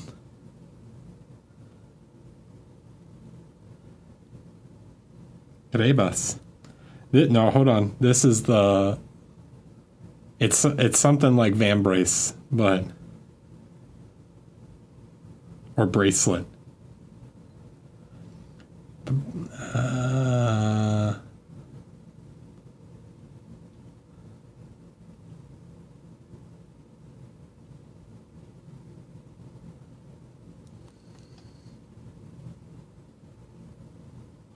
Muñequeras?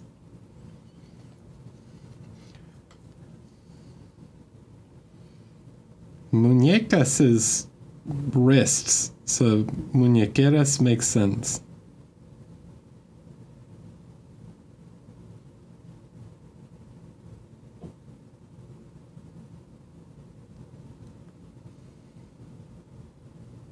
Vambrace is the English word and probably comes from whatever the Latin word is.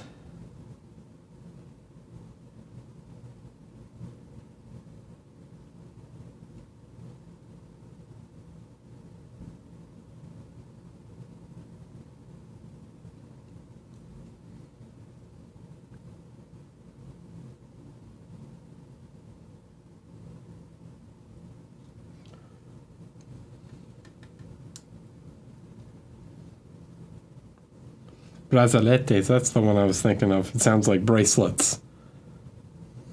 We also say bracers. So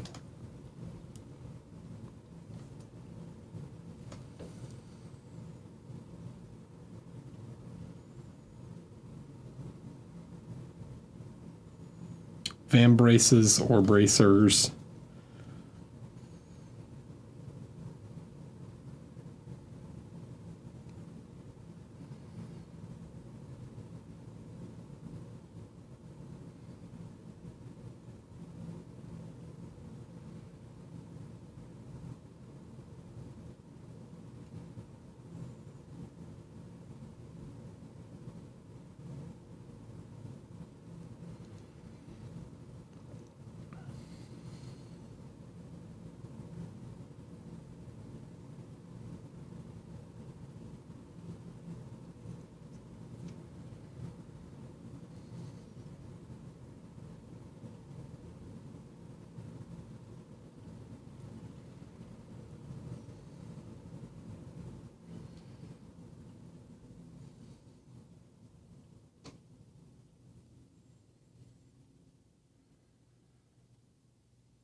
Phrygian.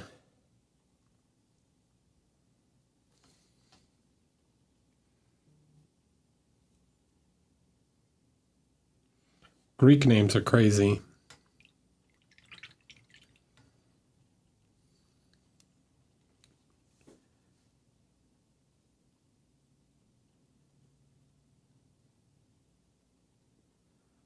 Like this style sword is called a Xephos or something.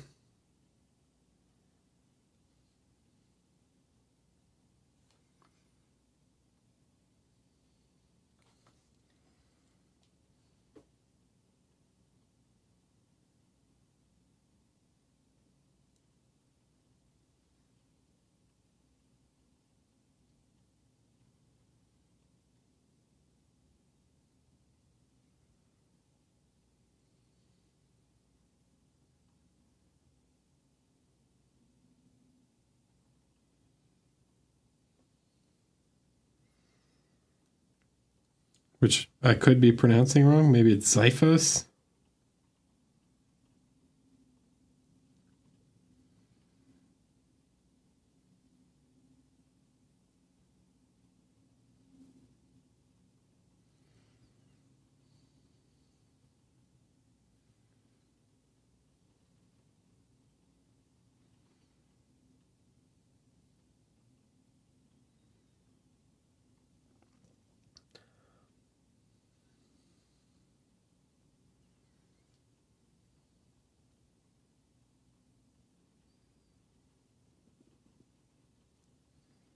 Where's a Greek when you need them?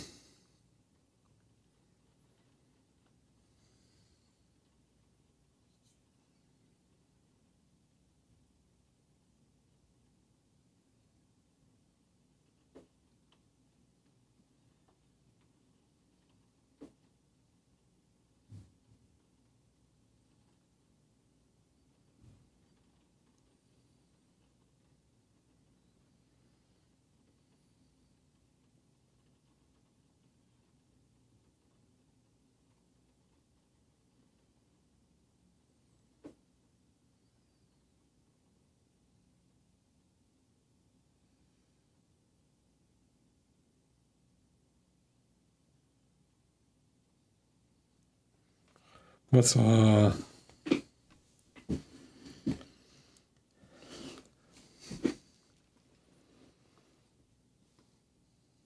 know what these are called? I know sabatons, which I wonder if is the same in Spanish, because that sounds very Spanish. Which I'm sure have a different name in Greek.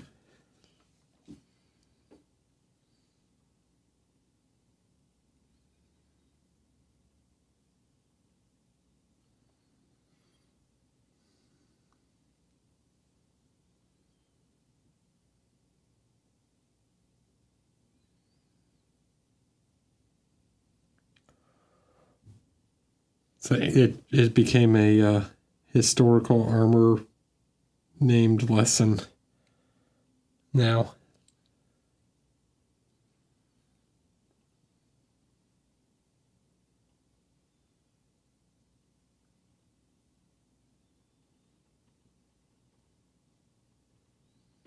All right, so I like to make these kind of like weird shapes.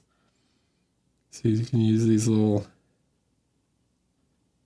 lines to connect, and it helps to create some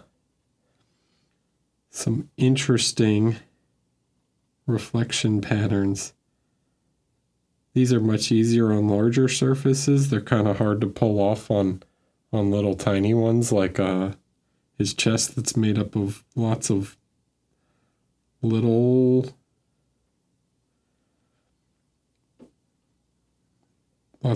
shapes, but on some of these bigger shapes, you can, kind of play with some of the reflections to make them more interesting sort of shape and contour to the kind of shape of the helmet, and even exaggerate it a little bit.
How do I know when it's finished?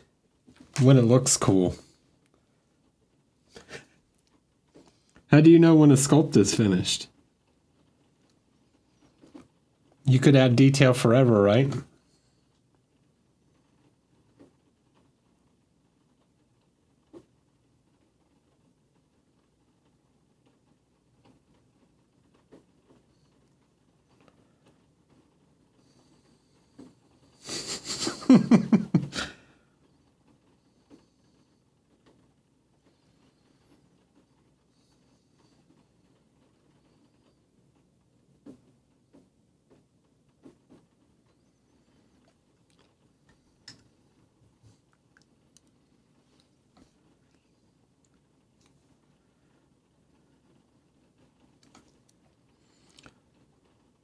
Well, I don't have a Wendy to tell me when it's done, so I just have to rely on instinct.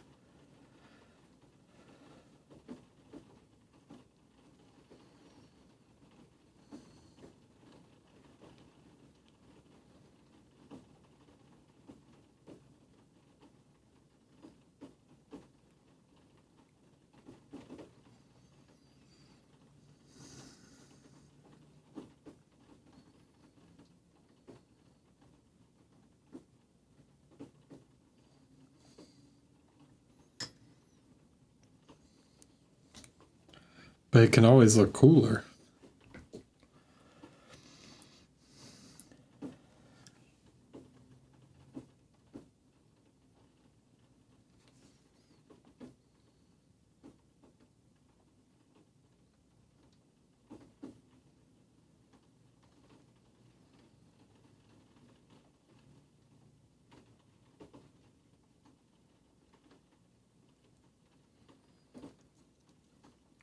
It is raining again. It's got dark outside too. It's like pitch black outside.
Yeah, so all the bottom, the ground, right?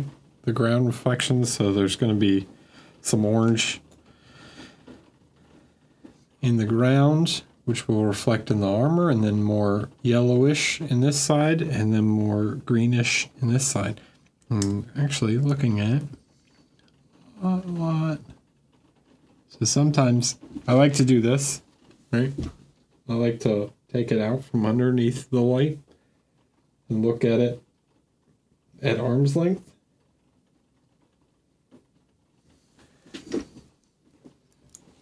Sometimes you have to zoom out, right?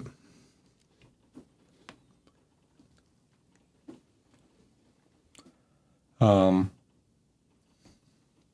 then I can reassess.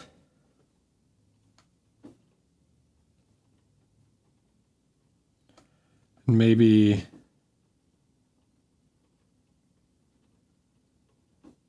I look at it and go like, you know what? It could use like a little more yellow.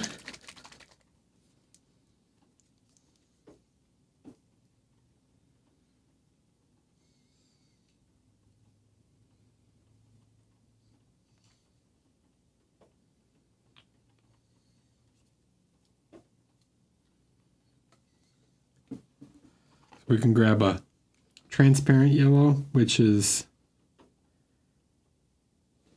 got a bit more warm orangish, slight orangish tones to it.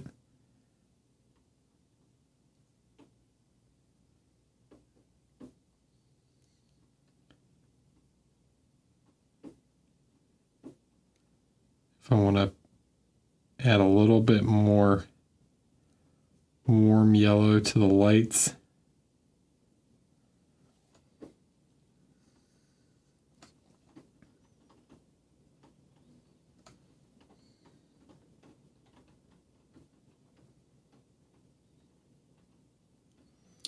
It's a subtle effect, but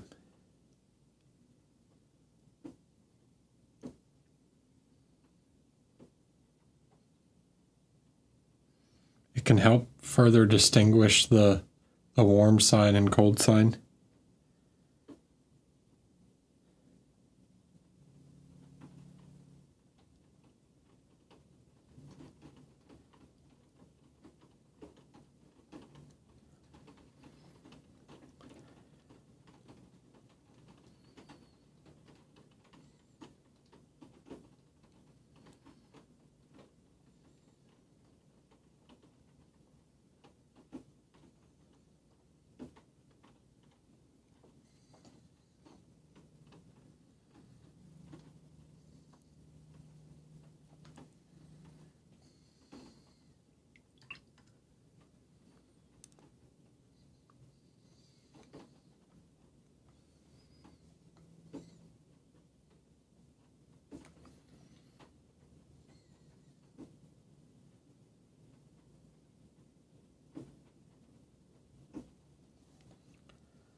No, you can do, you can.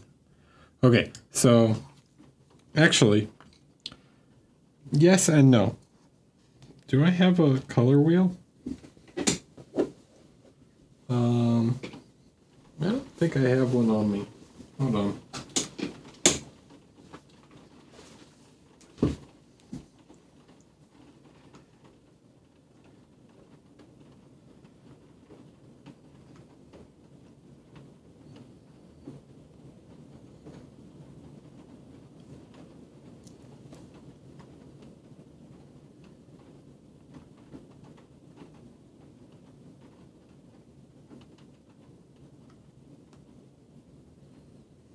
Right. Whoa. So you have a color wheel, right? Now, golds do not reflect blues and magentas, right? So you have to stick to basically this half of the color wheel. You can sneak some of this in, but the more you do it, the less like gold it's gonna look, right? It has to be more of a stylistic choice than it does a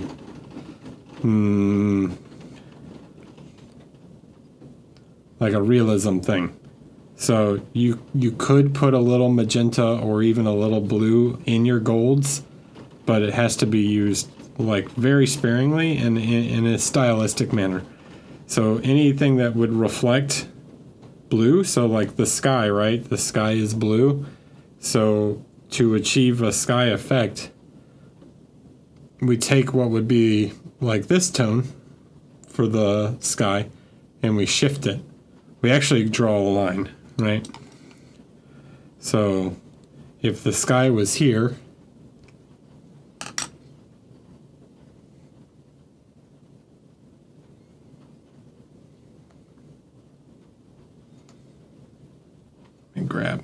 let me grab a good color that you can see, right? So if the sky was this color,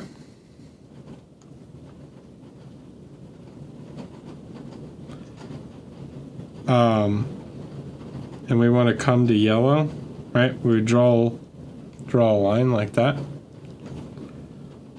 and then this kind of color in here would be your sky. Now normally your color wheel would have like grays in the middle. It would have more grayish tones as they mix. As the colors start to mix together, the center of the wheel would be gray. So this would be like a more bluish gray.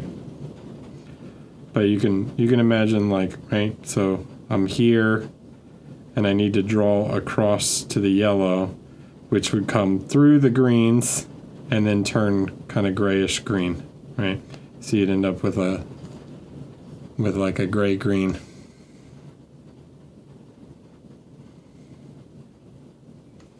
That makes sense?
All right. But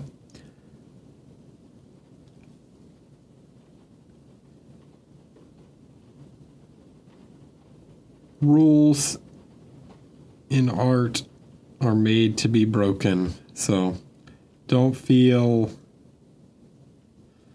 anything I say about like this is the way it works or whatever, you know. Those are just theory, you know. You can always break theory for a stylistic effect.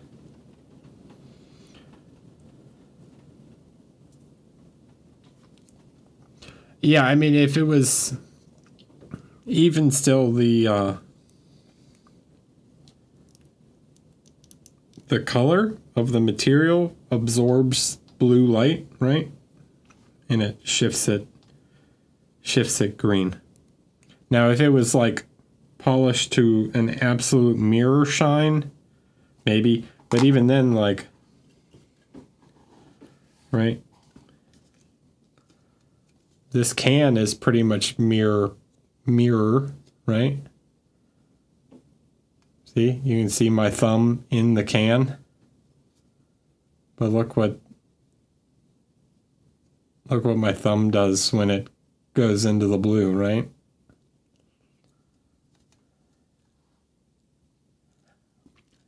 You can see my face in the can.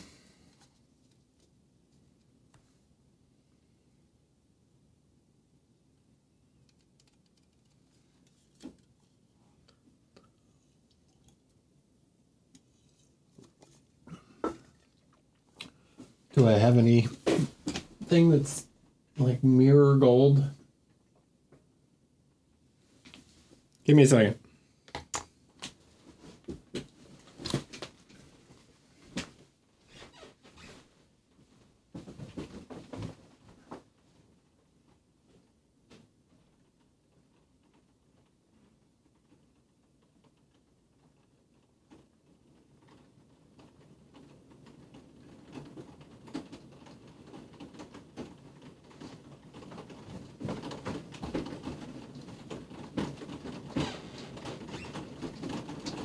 Guys are gonna make me do this again.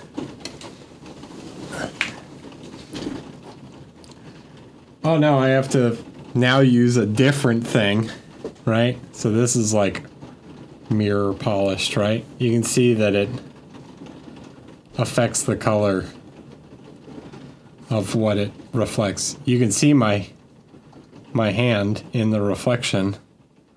Yeah, it's one of my Monty coins. It's the only thing I don't own any jewelry or anything, so the only things I have that are shiny gold are painting awards.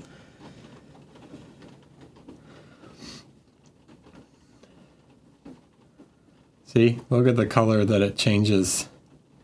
Now it looks blue because of the context of all the gold that's around it, but you can tell when it's next to the actual blue that it's not really blue, it's more greenish.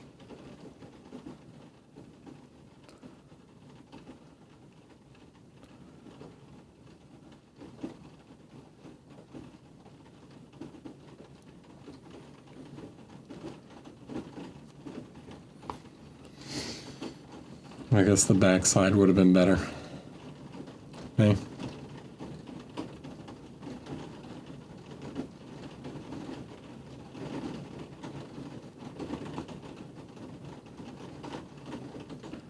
The color of things is more of a contextual, right? If I grab like now, see now if I put this right next to the coin, right? You can see that it actually, these two colors, when they're right next to each other, actually start to look kind of similar. But this is actually reflecting this bottle over here. Where if I reflect this bottle in it, right? It turns even more greenish. And you can really tell on the like the label turns very yellow. Cool.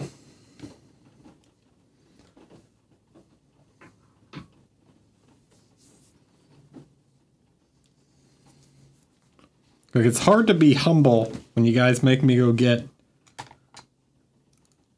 painting awards to use as reference.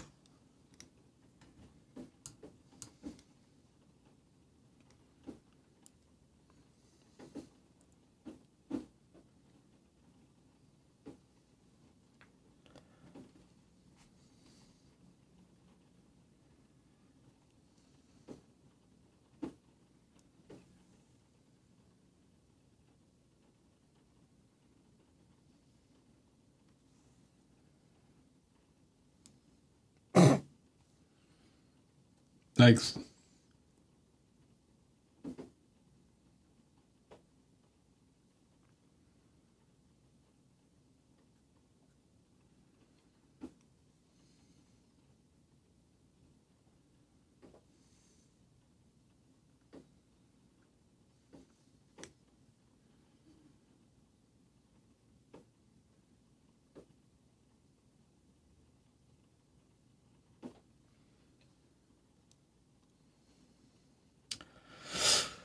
Joaquin, it's a paradox, right? You need a coin like that to learn how to paint gold reflections, but you need to know how to paint gold reflections to get a coin like that.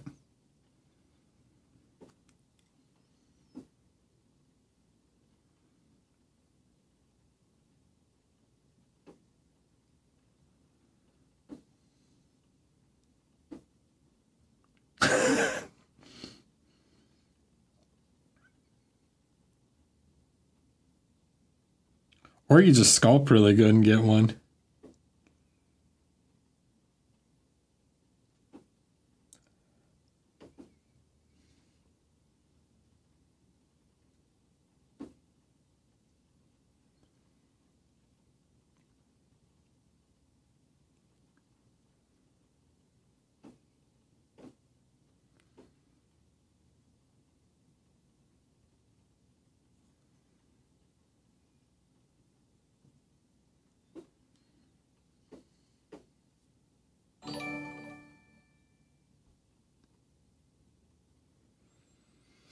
Defiant Bidet. Thanks.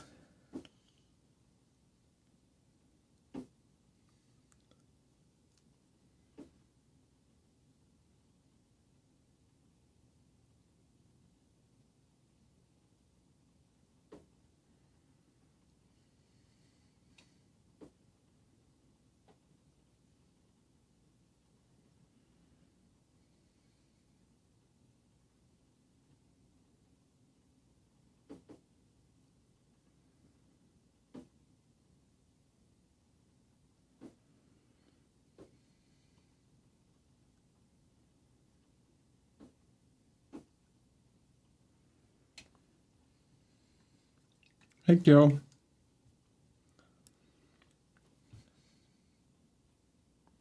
You just missed the whole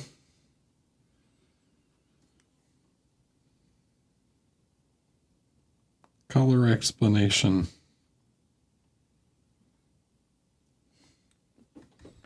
How sky reflects in metal and everything. Now, steel, on the other hand, steel is any kind of silver metal.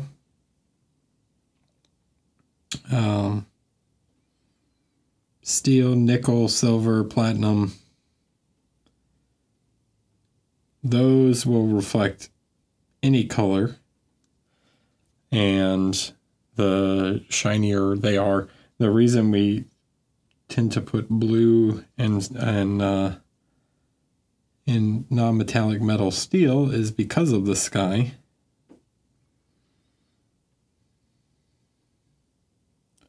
The shinier a metallic a steel or silver surface is, the more the less shiny it is, the more gray it will be, right? So anything that's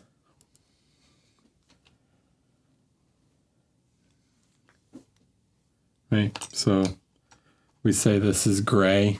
Well, why is this gray, right? Because it's reflecting the light that's white. It's reflecting my walls that are gray. It's reflecting the thing over here, my curtains that are like black, right? But if I hold my hand up to it, right, now you start getting color in it, right? If I hold, right, start to see the color show up. And the more polished it is, the more whatever color you reflect into it will appear, right? But it does desaturate. The shinier, the more polished it is,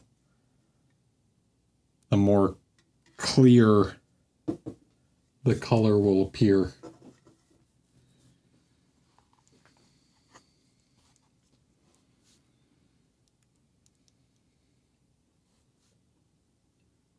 No, you would not have blues in the steel if it was a sunset. You might have some like purples and reds and yellows and things, but you would not see blue.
I enjoy painting shiny things.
So I will say, this always happens whenever I teach an MM class.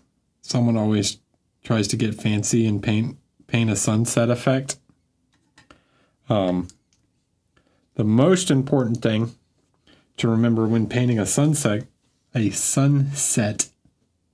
style effect on non-metallic metal is the placement of the reflection, right? So on him, right, the reflection is above, right? It's up high.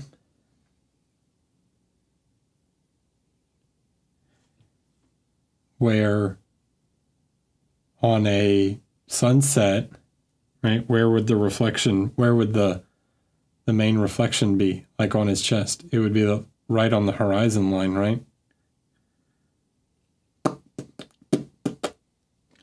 Because that's where the sun is during a sunset. It's on the horizon.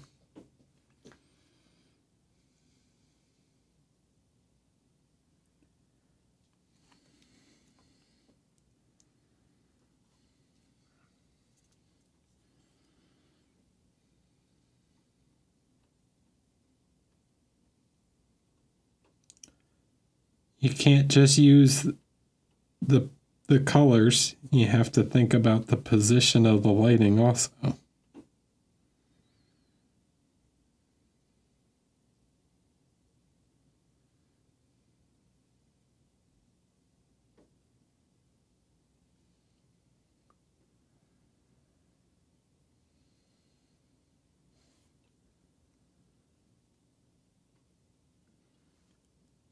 I did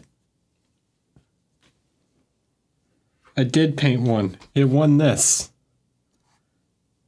It's a big Minotaur. If you want reference for painting a sunset.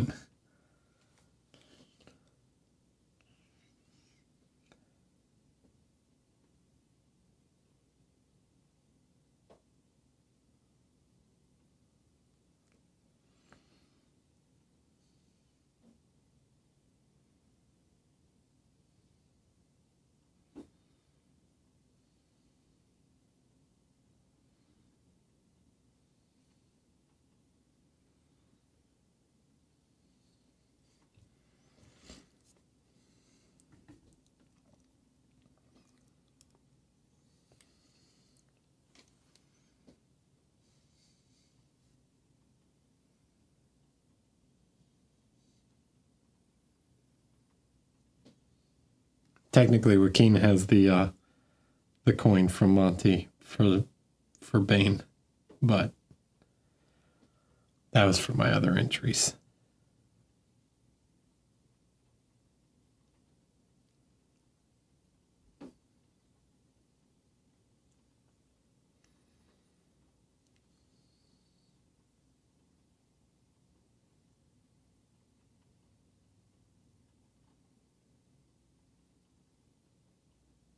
Maybe he got the orc coin.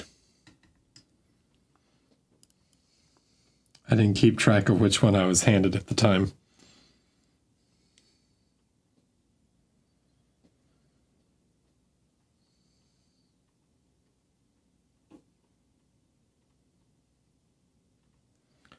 Are you talking about how reflections work in cast shadows?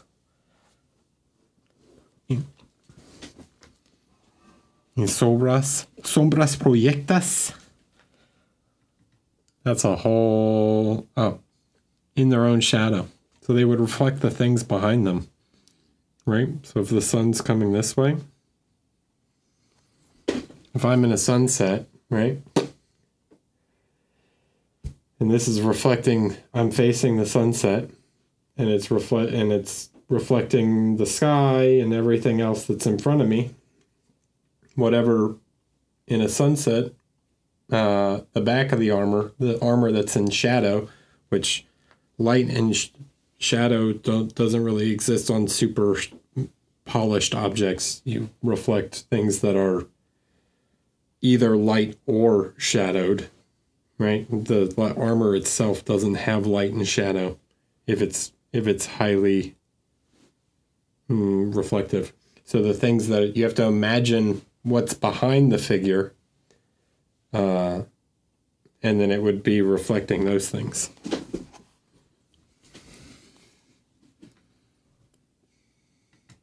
So, for example, this character, right?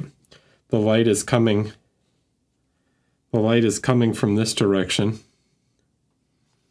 I have to now imagine what's back here, right? What is this side of him going to reflect? Well, up here is going to reflect the sky, and then down here is going to reflect the ground, but I won't have anywhere on the back of the figure that has this level of reflection, because this is the sun.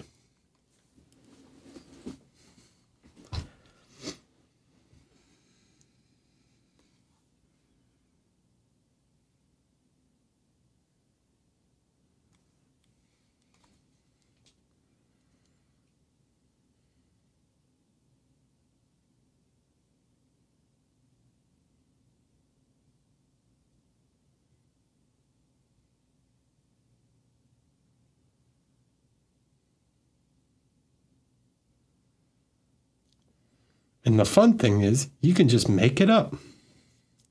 It could be anything behind him. There could be a whole army behind him. There could be a giant wooden horse behind him.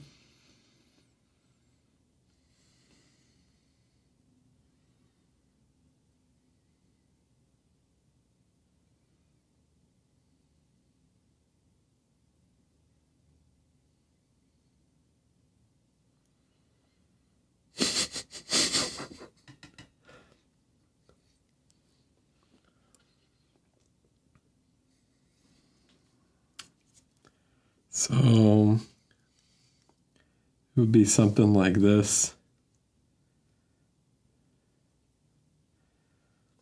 It would be like,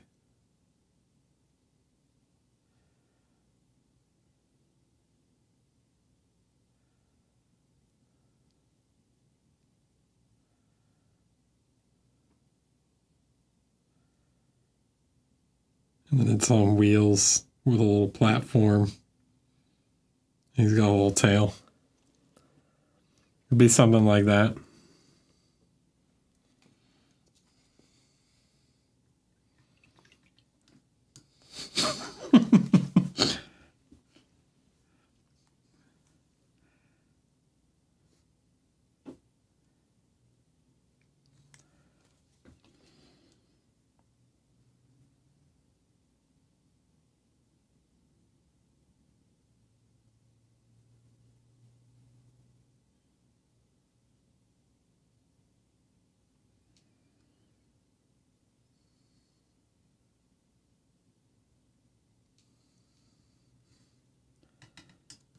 Oh, sorry.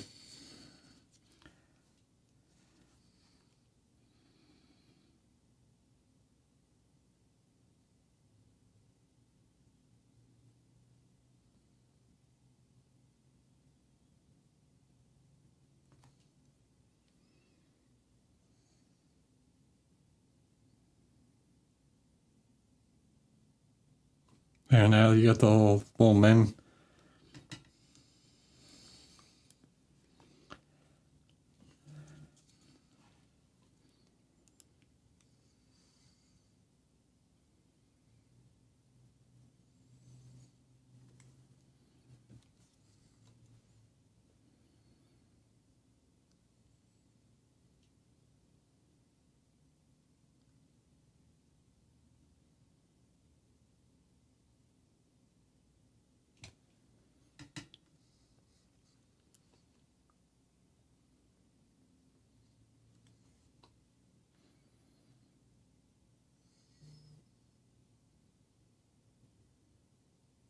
Nope, I never show anything twice. You got to go watch it on the YouTube VOD tomorrow.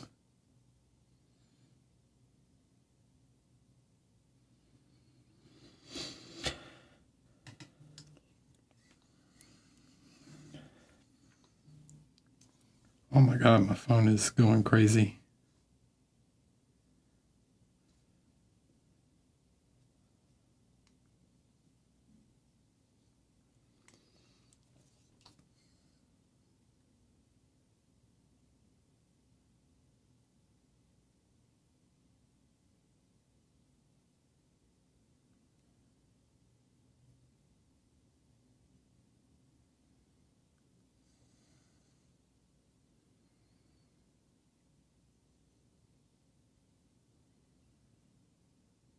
You're welcome. I'm glad to help.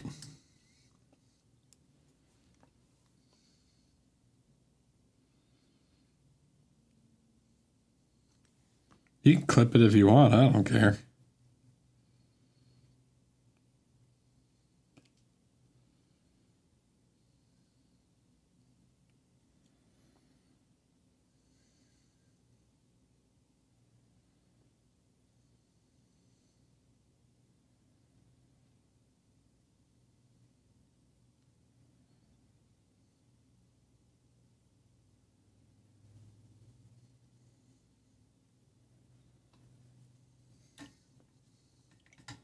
Yeah, eat your heart out, Akirew.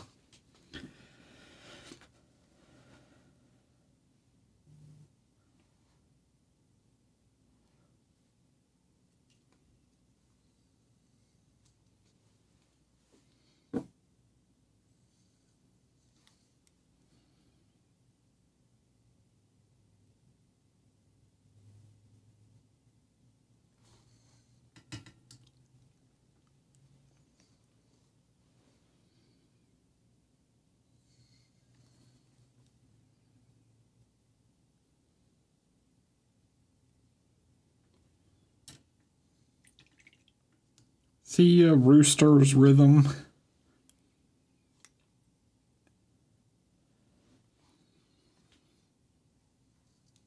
You mean all the Red Bull cans? You don't know how many Red Bull cans there are around me right now.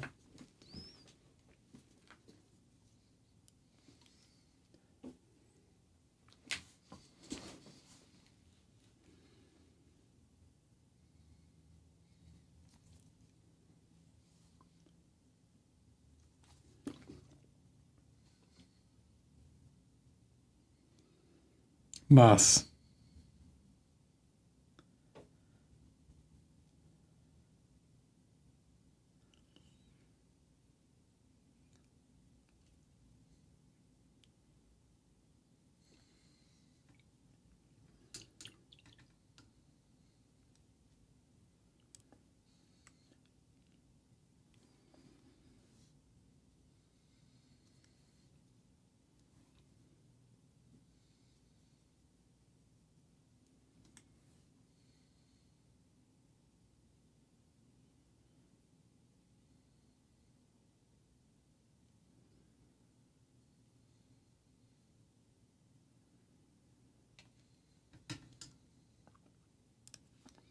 All right, we gotta get rid of the horse now. Bye, horsey.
I'm glad it's a horse and not something else.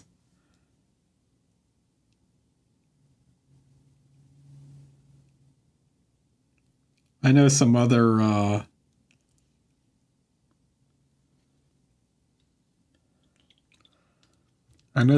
miniature painters that enjoyed hiding certain things on their figures.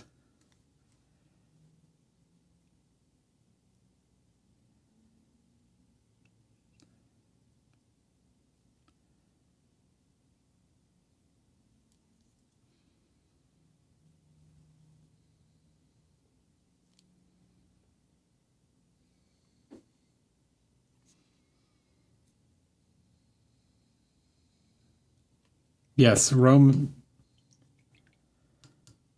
Well, Hello Kitty's pretty wholesome. Roman Lapat and Raphael Pica were known for hiding a certain male body part on their paint jobs.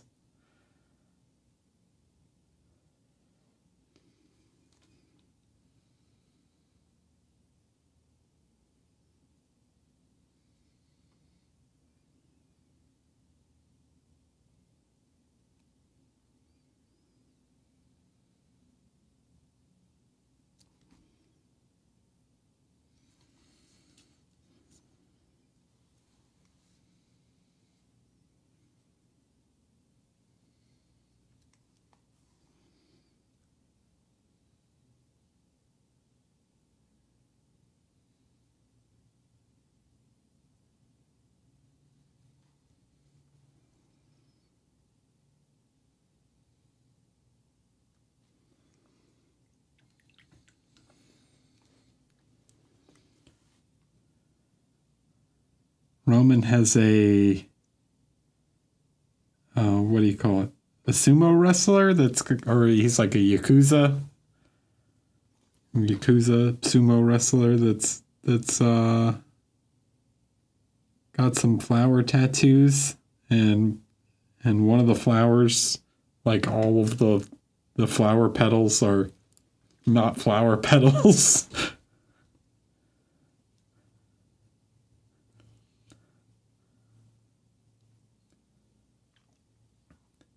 Hi, Dave.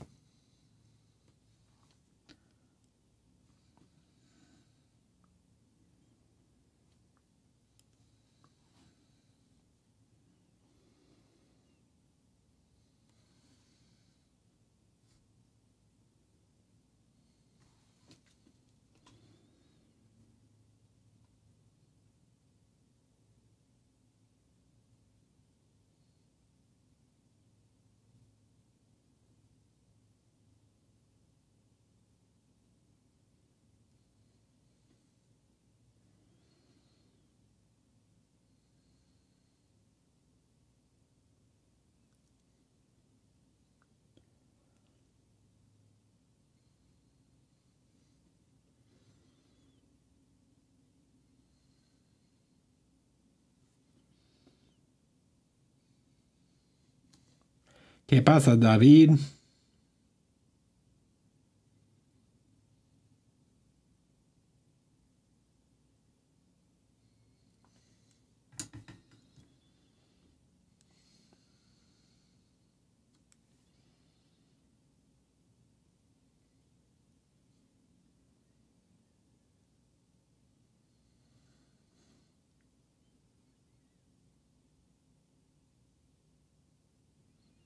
Hi, Dan.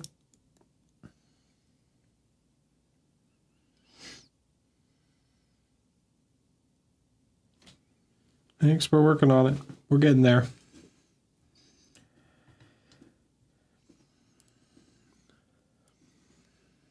I think it's about time for another cigarette, though, as you jump in. But yeah, we're making some good progress on the gold, the laton, el laton.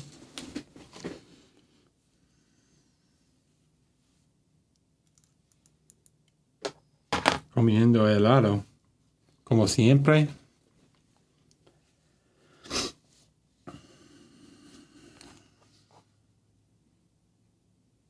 Bronze. No. Dan is starting a new project, one with lots of cloth. I saw. You're working on the, whatever that lady's name is from Mindworks.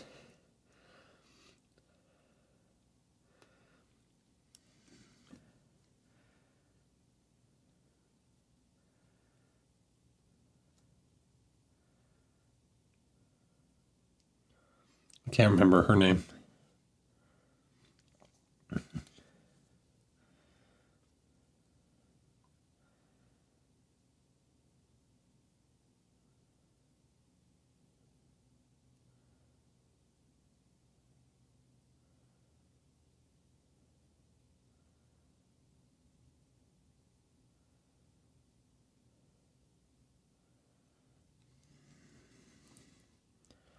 Lady in a Tree, Red Moon.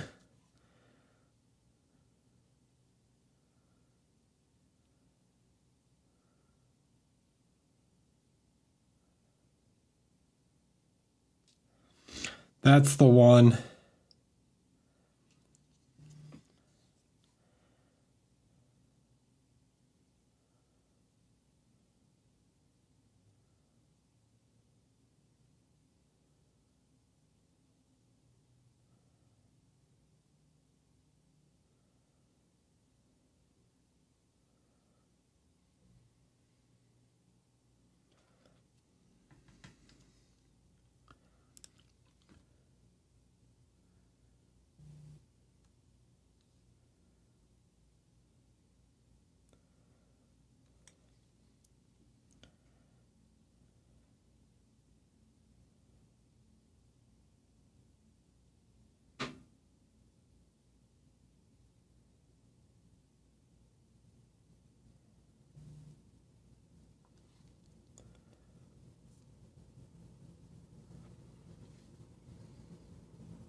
So here I want to get this nice sharp line to get the reflection of the helmet crest in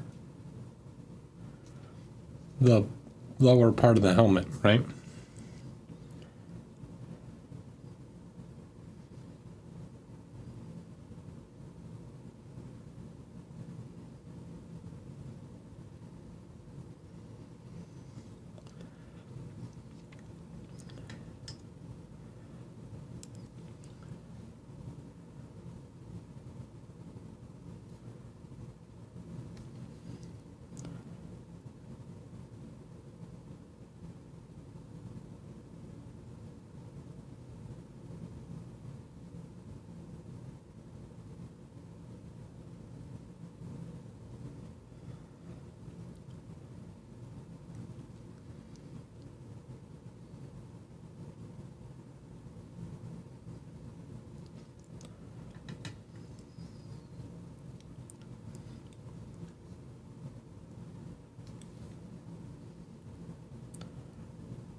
Red Moon's pretty cool.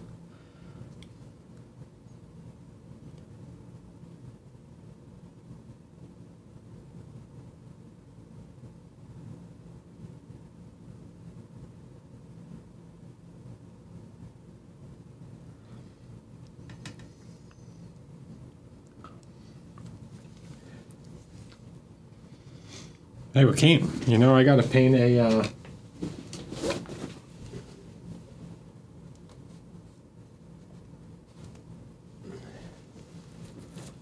I got to paint this thing for Dan.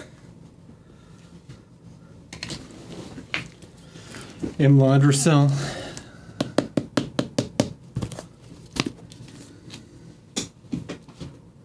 At some point.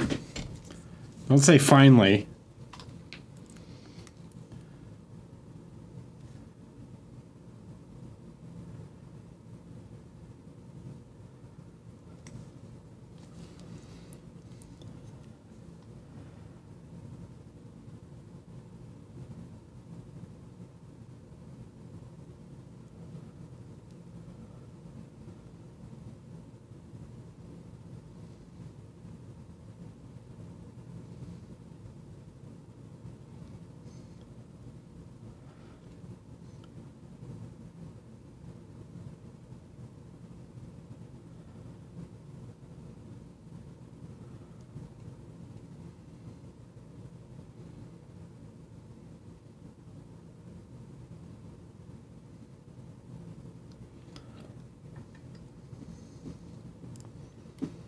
Got so many dang commissions.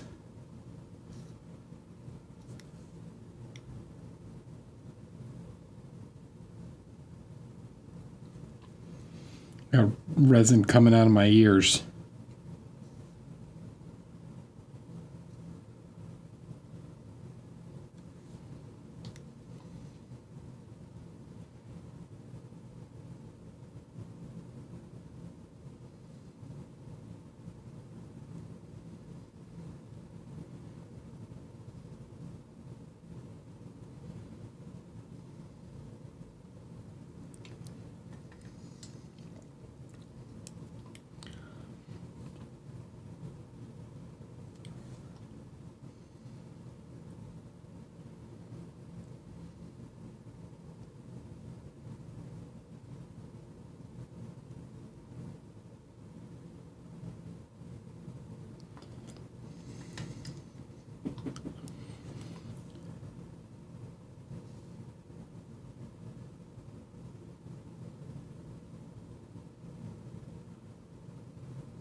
All right.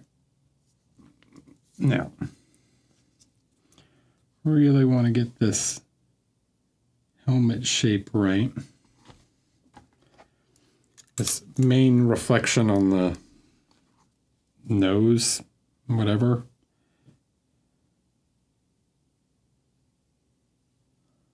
Flip it.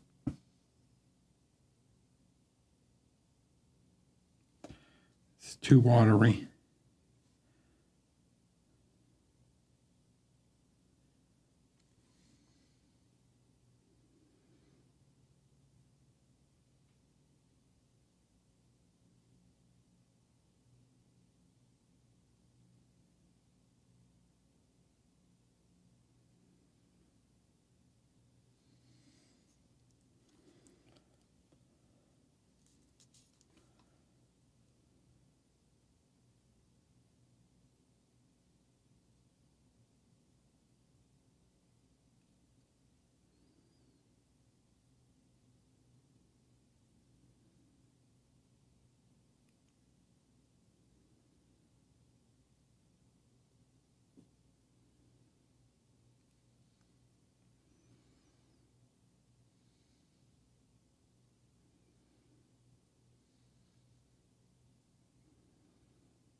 All right, I like that.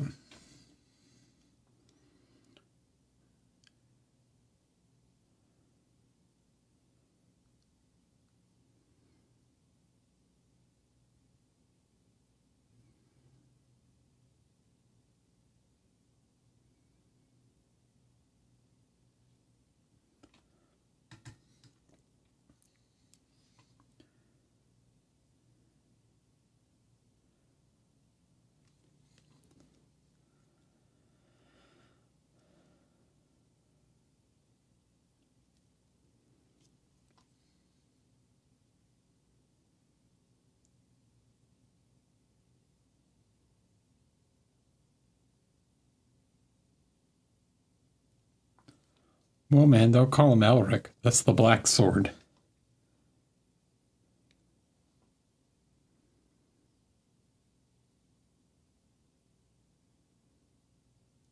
Actually, don't know how the licensing works on that.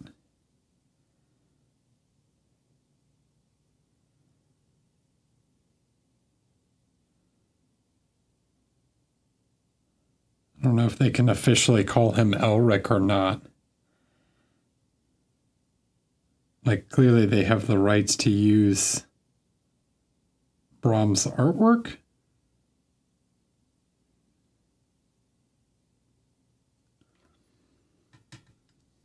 Who is, it's of Elric because it's from the cover.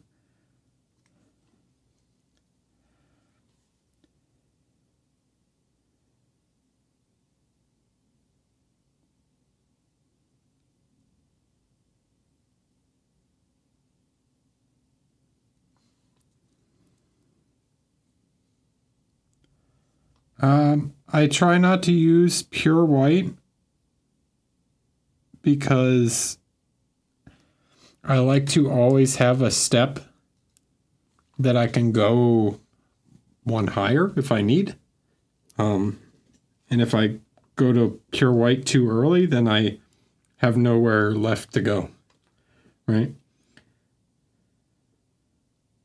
So if I ever use pure white, it's normally for something just like a little tiny dot.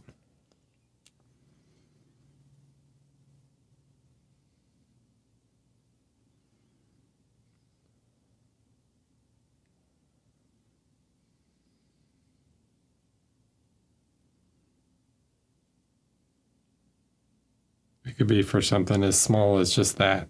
Like I just place a little tiny dot of pure white, right?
I like to have space.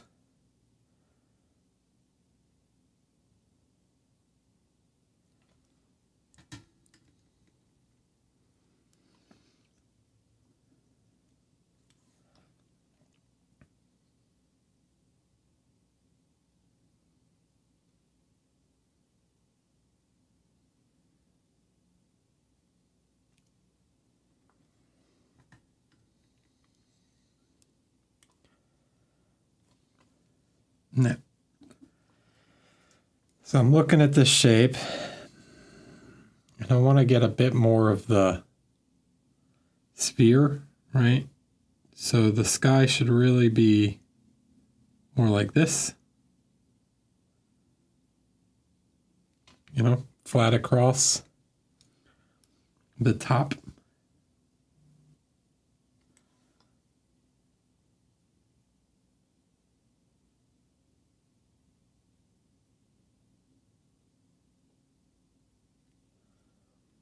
Something like that.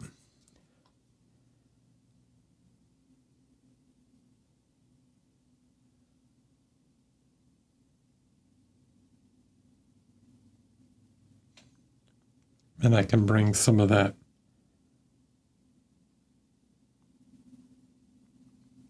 down into the helmet.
Then I can come back, grab just a touch more of this yellow, and really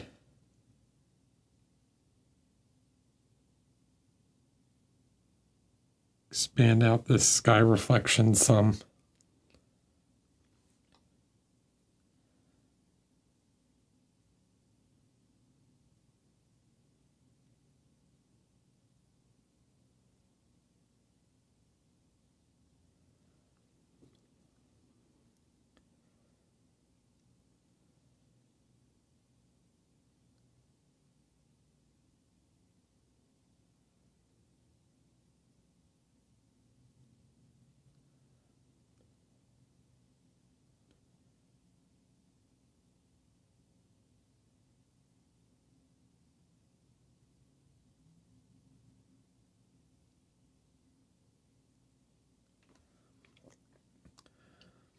So you can see now that the neck color looks very, it's like too dark. I'm going to take some lighter tone in like a glaze. I'm going to glaze some into the shadows to kind of soften the contrast a little bit and give that some more shape.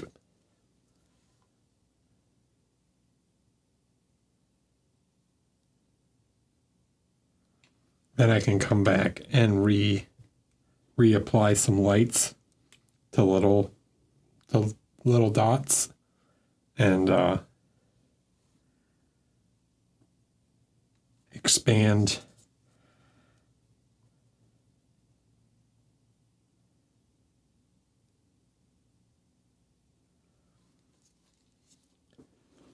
the lights a little.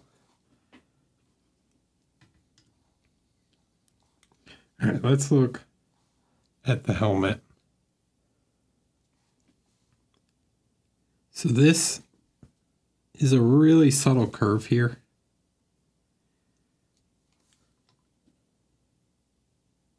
So this part actually faces up towards the light.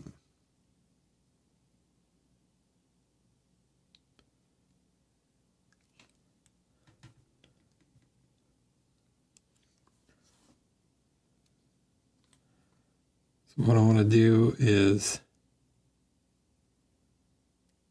adjust this shape.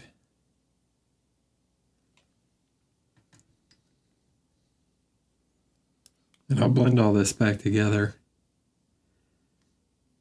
And if I'm thinking about like where these dots are on the helmet, right?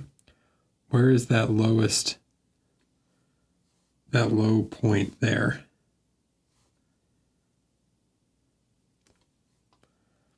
So where would be the matching reflection, right? It would be like right here where the helmet curves down the most.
And then here, right, if we go onto the back of the helmet, I'm going to take some of this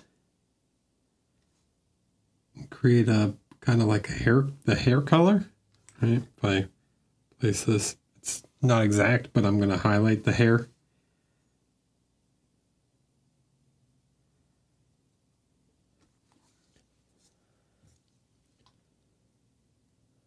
So this down here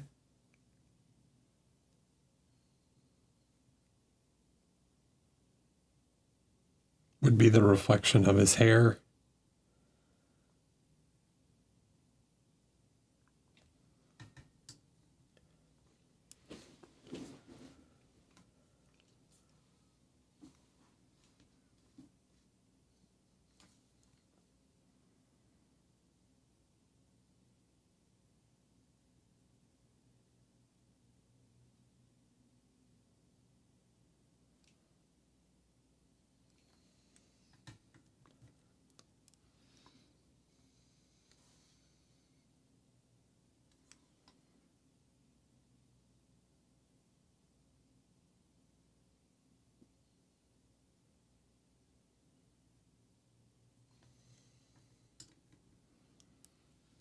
Okay, just make little adjustments, constant small.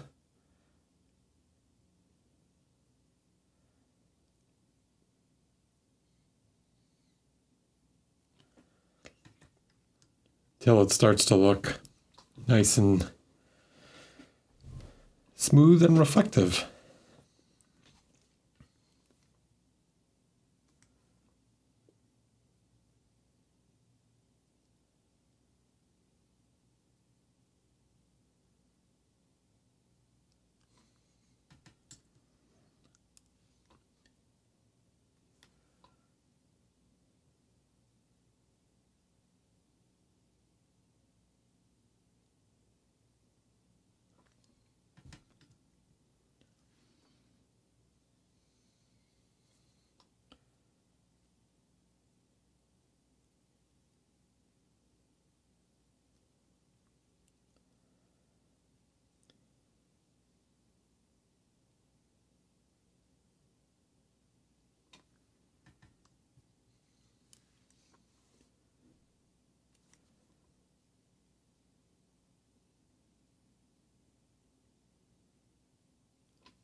Then I can always come back in.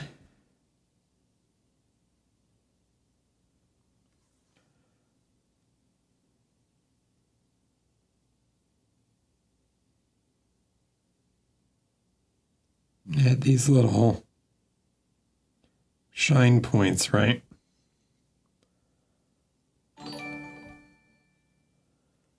EJN, hello.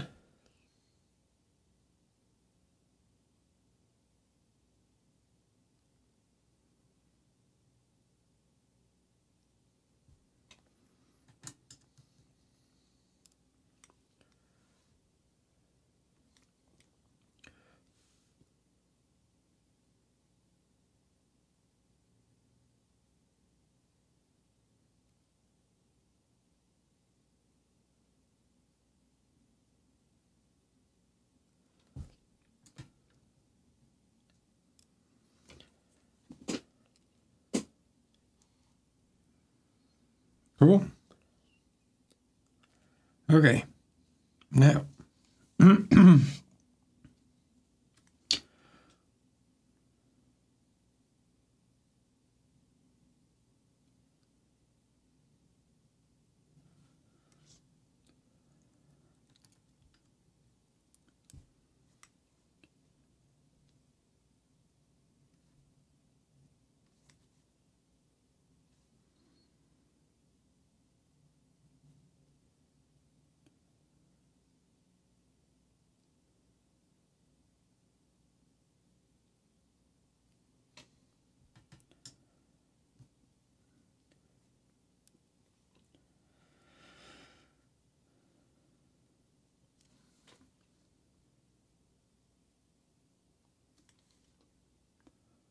I need to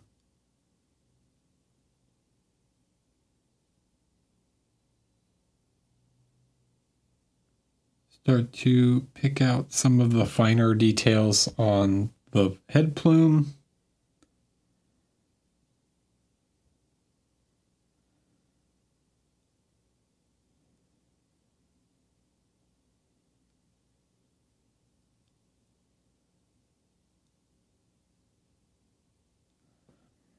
Which is going to be done very similar to how I did the dots.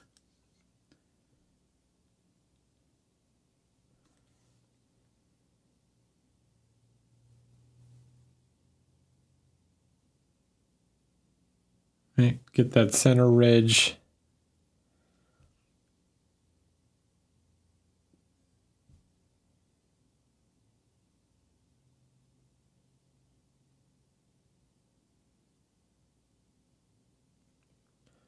And using little lines.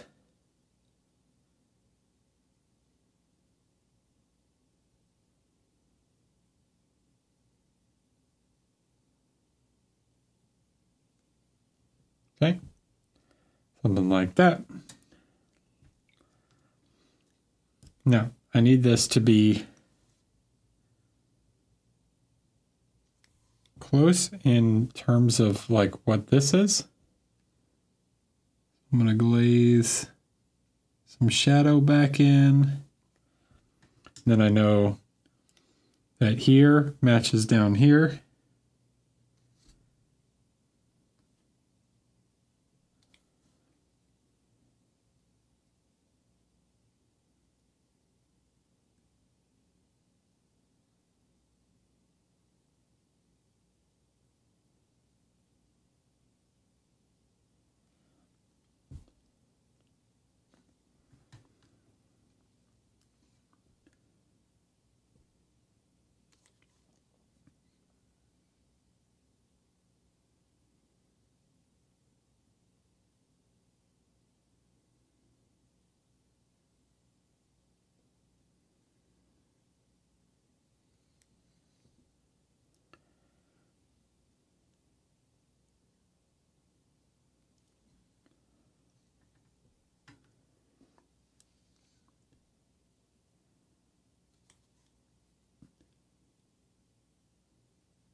All right.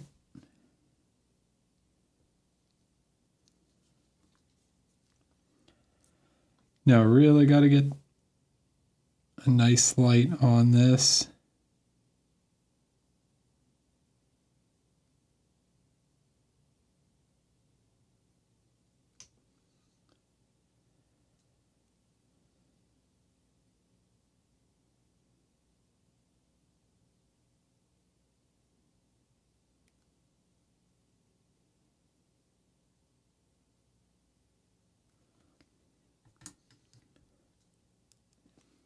I want the front of the plume to be a bit brighter. So I'm also going to just add a little bit more light to the front reflection.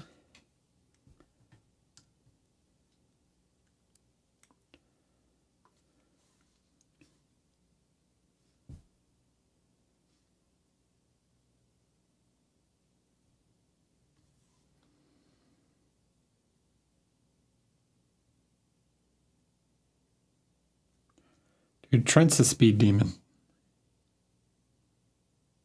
Have more patience than Trent.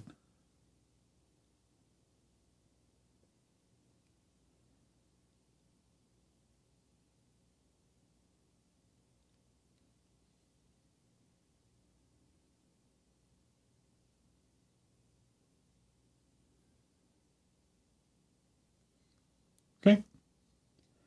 Something like that.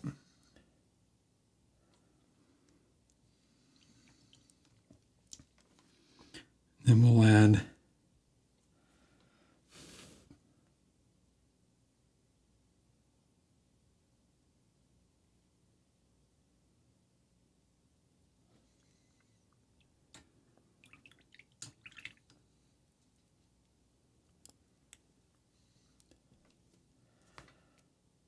That's glaze of the yellow, right? Okay, now we need to soften some of these.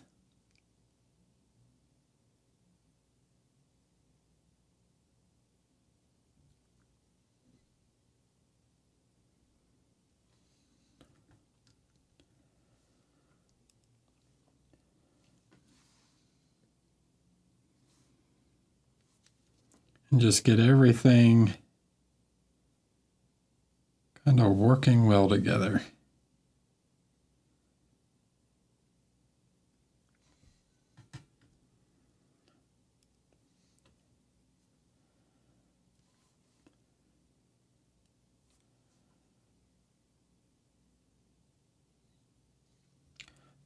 The way Trent paints for gaming figures, you know, he paints gaming in his like humongous displays.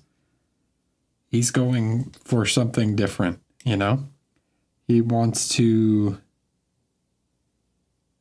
with those like big giant displays, it's more about like the impact of the overall display than it is like the individual refinement of any model,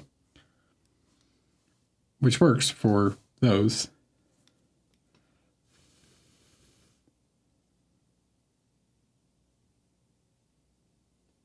But if you're trying to, you know, paint like a really, I don't want to say clean, but refined paint job on a single figure, you know, a little more patience would be good.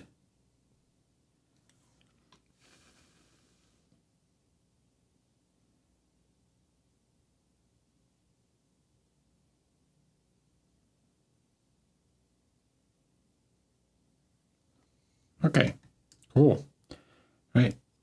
So there, the helmet starting.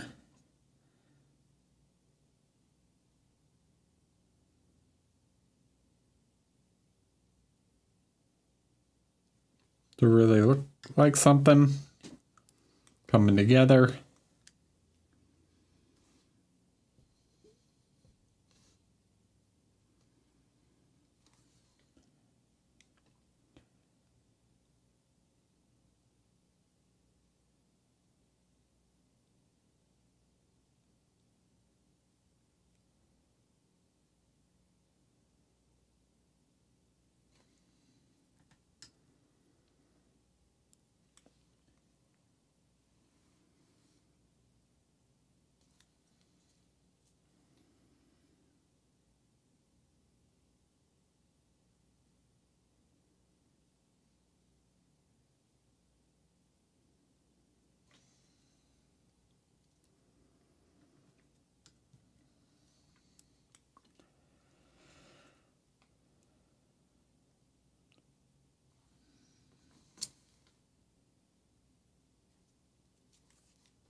Go a couple glints on there.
All right, this is kind of bugging me.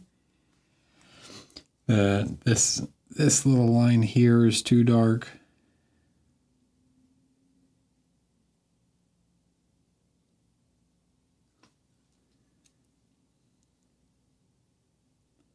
Yeah, that's better. That feels better. Okay, let's just quickly try and get some of the dots back.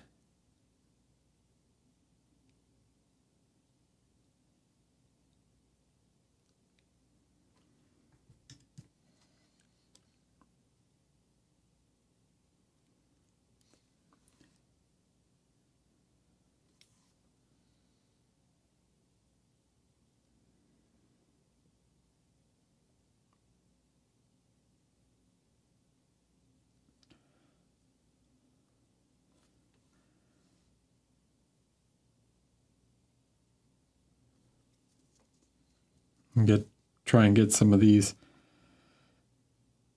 down in here. It may have been smarter to leave his head off for painting some of these smaller details, but that's okay.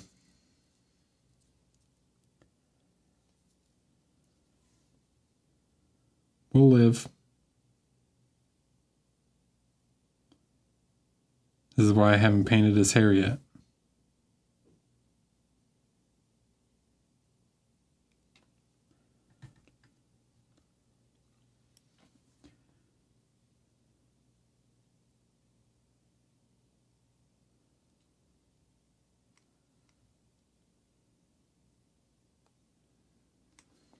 I'm not going to accidentally paint the chin again.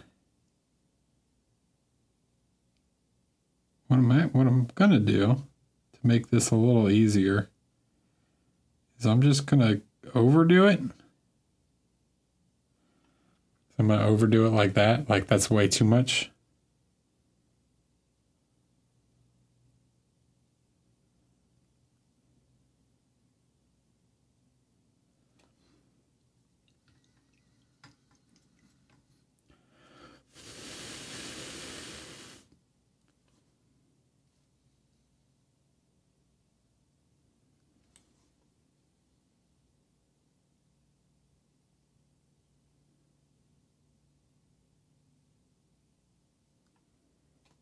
Hey.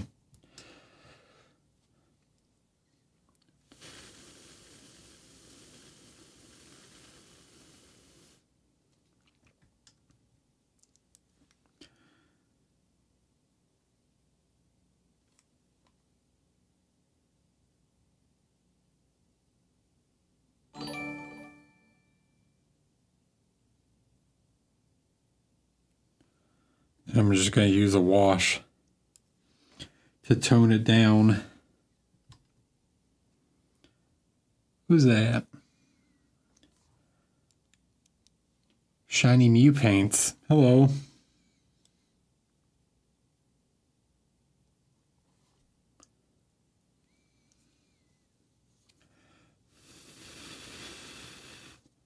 How are you? Welcome.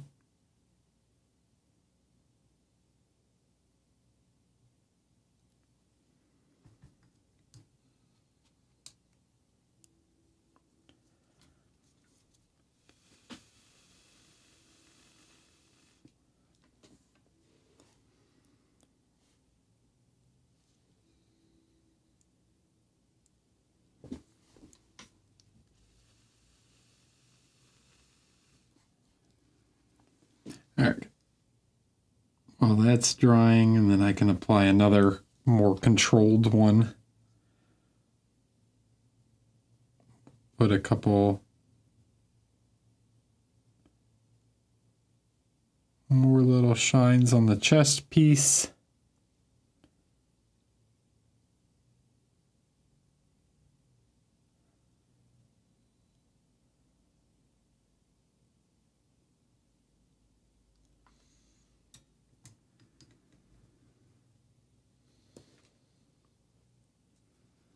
Just finished a Goblin Queen from Twin. I don't know what Twin Goddess is.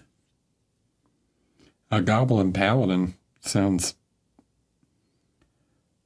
pretty cool.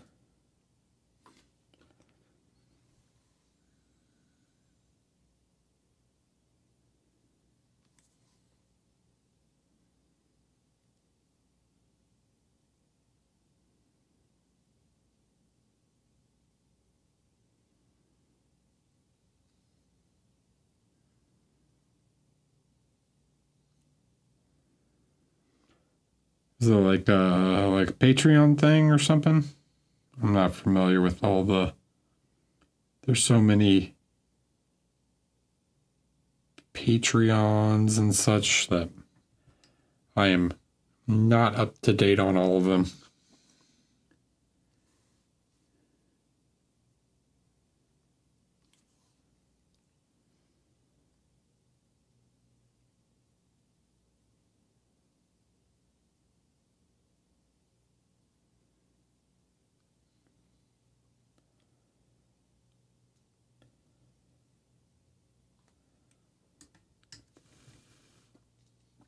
Okay.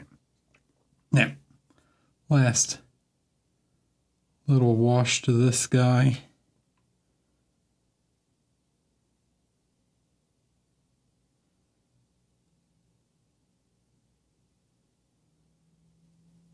There we go. That'll work.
All right, cool. I think I'm gonna basically stop here for tonight. Got the chest and the front of the helmet done. I need to finish obviously the back of the helmet and the back of the chest armor. A couple little details on the armor, like these little strings and whatever these are on his shoulders. While I'm thinking about it. Epica tails. If you want to pick up the figure for yourself, you can check it out there. If you missed any part of the stream, you can watch it on YouTube tomorrow. Thanks for everyone hanging out. And I'll be on next week. Let me see if anybody's streaming.